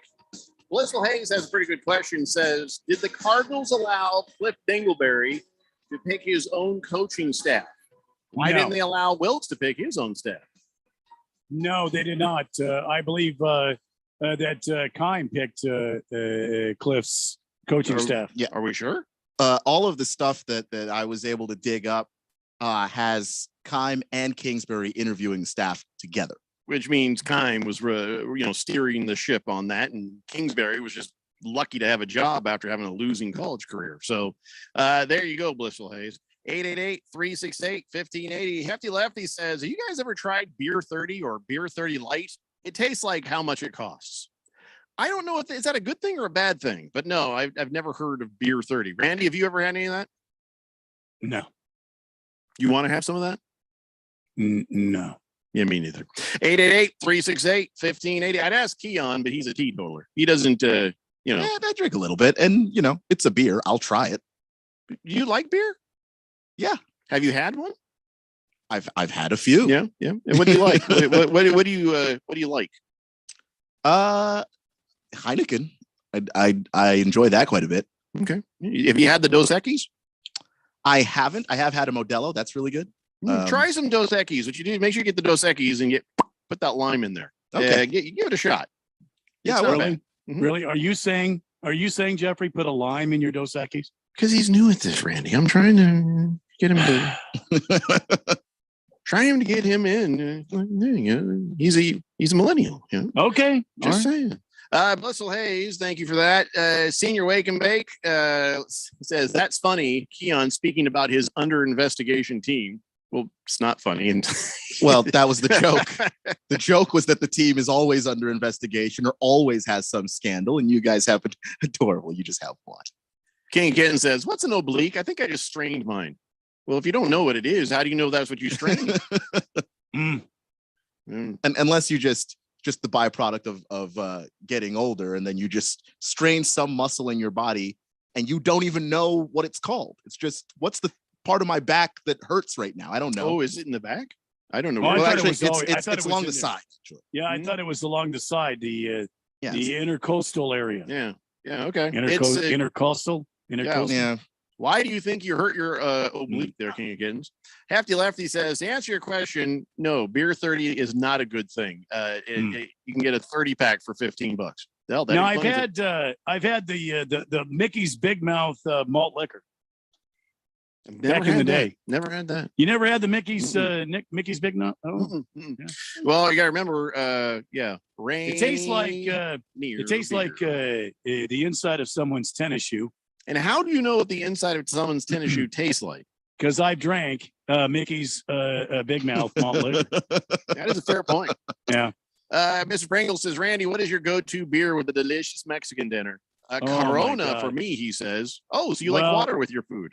I listen, and Jeffrey's going to make fun of me, and I don't care. Coors Light is my beer of choice. I go with the Silver Bullets water, and sometimes I like the Bud Light Platinum. But my favorite beer with Mexican food is ice cold beer. Just any beer. There you go. Yeah, it doesn't. Good Cat says, on a weekly basis, I strain my liver with copious amounts of rye. Wow. You are correct. Well done. 888-368-1580. Somebody asked me a question about something because, we've made it very clear with the man institution. And of course, whenever we talk about man talk, cheating on a girl is a man card violation. You don't cheat. You be honest. You break up fair and square before you start another relationship. But somebody asked me, they said, hey, well, what if you're just dating? And is it okay to date two people at once if you've never agreed with either of them to be exclusive, or is that considered cheating? You've never made that commitment. You've never said we're exclusive. You're dating this person, going on dates, getting to know them kind of stuff, but you're also going on dates with somebody else. So is that cheating? I don't see an issue with that. Here's the thing, guys. Let me tell you how to be a man. You just be upfront about things. You don't have to say, will you go on a date with me? I'm dating other people already too, but I would like to go on a date with you. You don't have to do that. But if you go on a date with somebody and things start to click, I'd say if you kiss them, you got to tell them, just so you know, I really like you, but I want you to know, I'm also going on dates with other people right now. I'm not exclusive yet. I'm not saying we won't get there, but to be fair, To be fair. Well, this is maybe not the time for that. You got to let them know, because if you go on a date with if like you're dating, I get a date with a girl on a Friday night. I got another girl on a date on Saturday night. I don't have to tell them nothing. And then girls don't got to tell you nothing either. But once you feel like something is about to happen, or maybe I'm not sure, then you have to start saying stuff. You got to start being clear and open and honest about what you're doing, because it's only fair, because once you make out with the girl, she may think, I've got a boyfriend, or I'm going to make him my boyfriend, or something like that. And then there's an expectation, and you have a duty of care to. He said duty. He said duty. Oh, geez. I did that the other day. This game was on a business call, and somebody on the other end of the business call said duty, and I started doing that. She started laughing. Said duty. All right, I had that coming. So, most people think it does not count as cheating, but everybody agrees you can't be seeing two people at the same time once you get past a certain level. But don't you think, though, when you don't be having sex with a bunch of different people? No, I get that, but don't. That's a douchebag. But listen, if you're meeting with one girl all the time, and you think about her all the time, and you're sending her texts throughout the day, and all that business. Don't you think that's kind of a sign of exclusivity? Don't you think you're gonna forget about all the other ladies out there in single land? Well, if that's you finding yourself going into a relationship, but if you're going on a date with this girl, then a date with the other girl the next night, is that cheating? No. But once you have started to make promises of affection, and let's say you start making out, and it's like, okay, this is now something.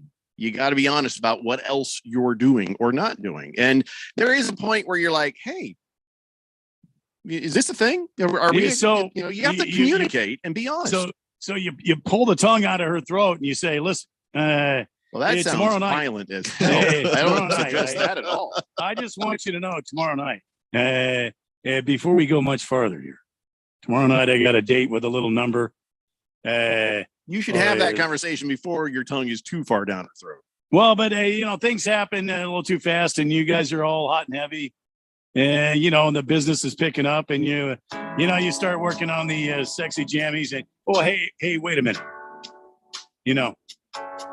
Tomorrow night I've got a meeting with a little number there. Or you go ahead and realize, oh, this is somebody I really want to be with, and end the date with the other person.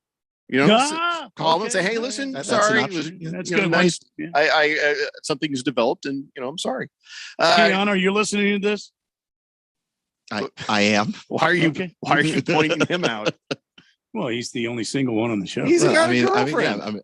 Well, I know he's got dating. If he starts dating somebody else while being with his girlfriend, that's cheating. Well, I know that. I'm asking if he's getting any tips here.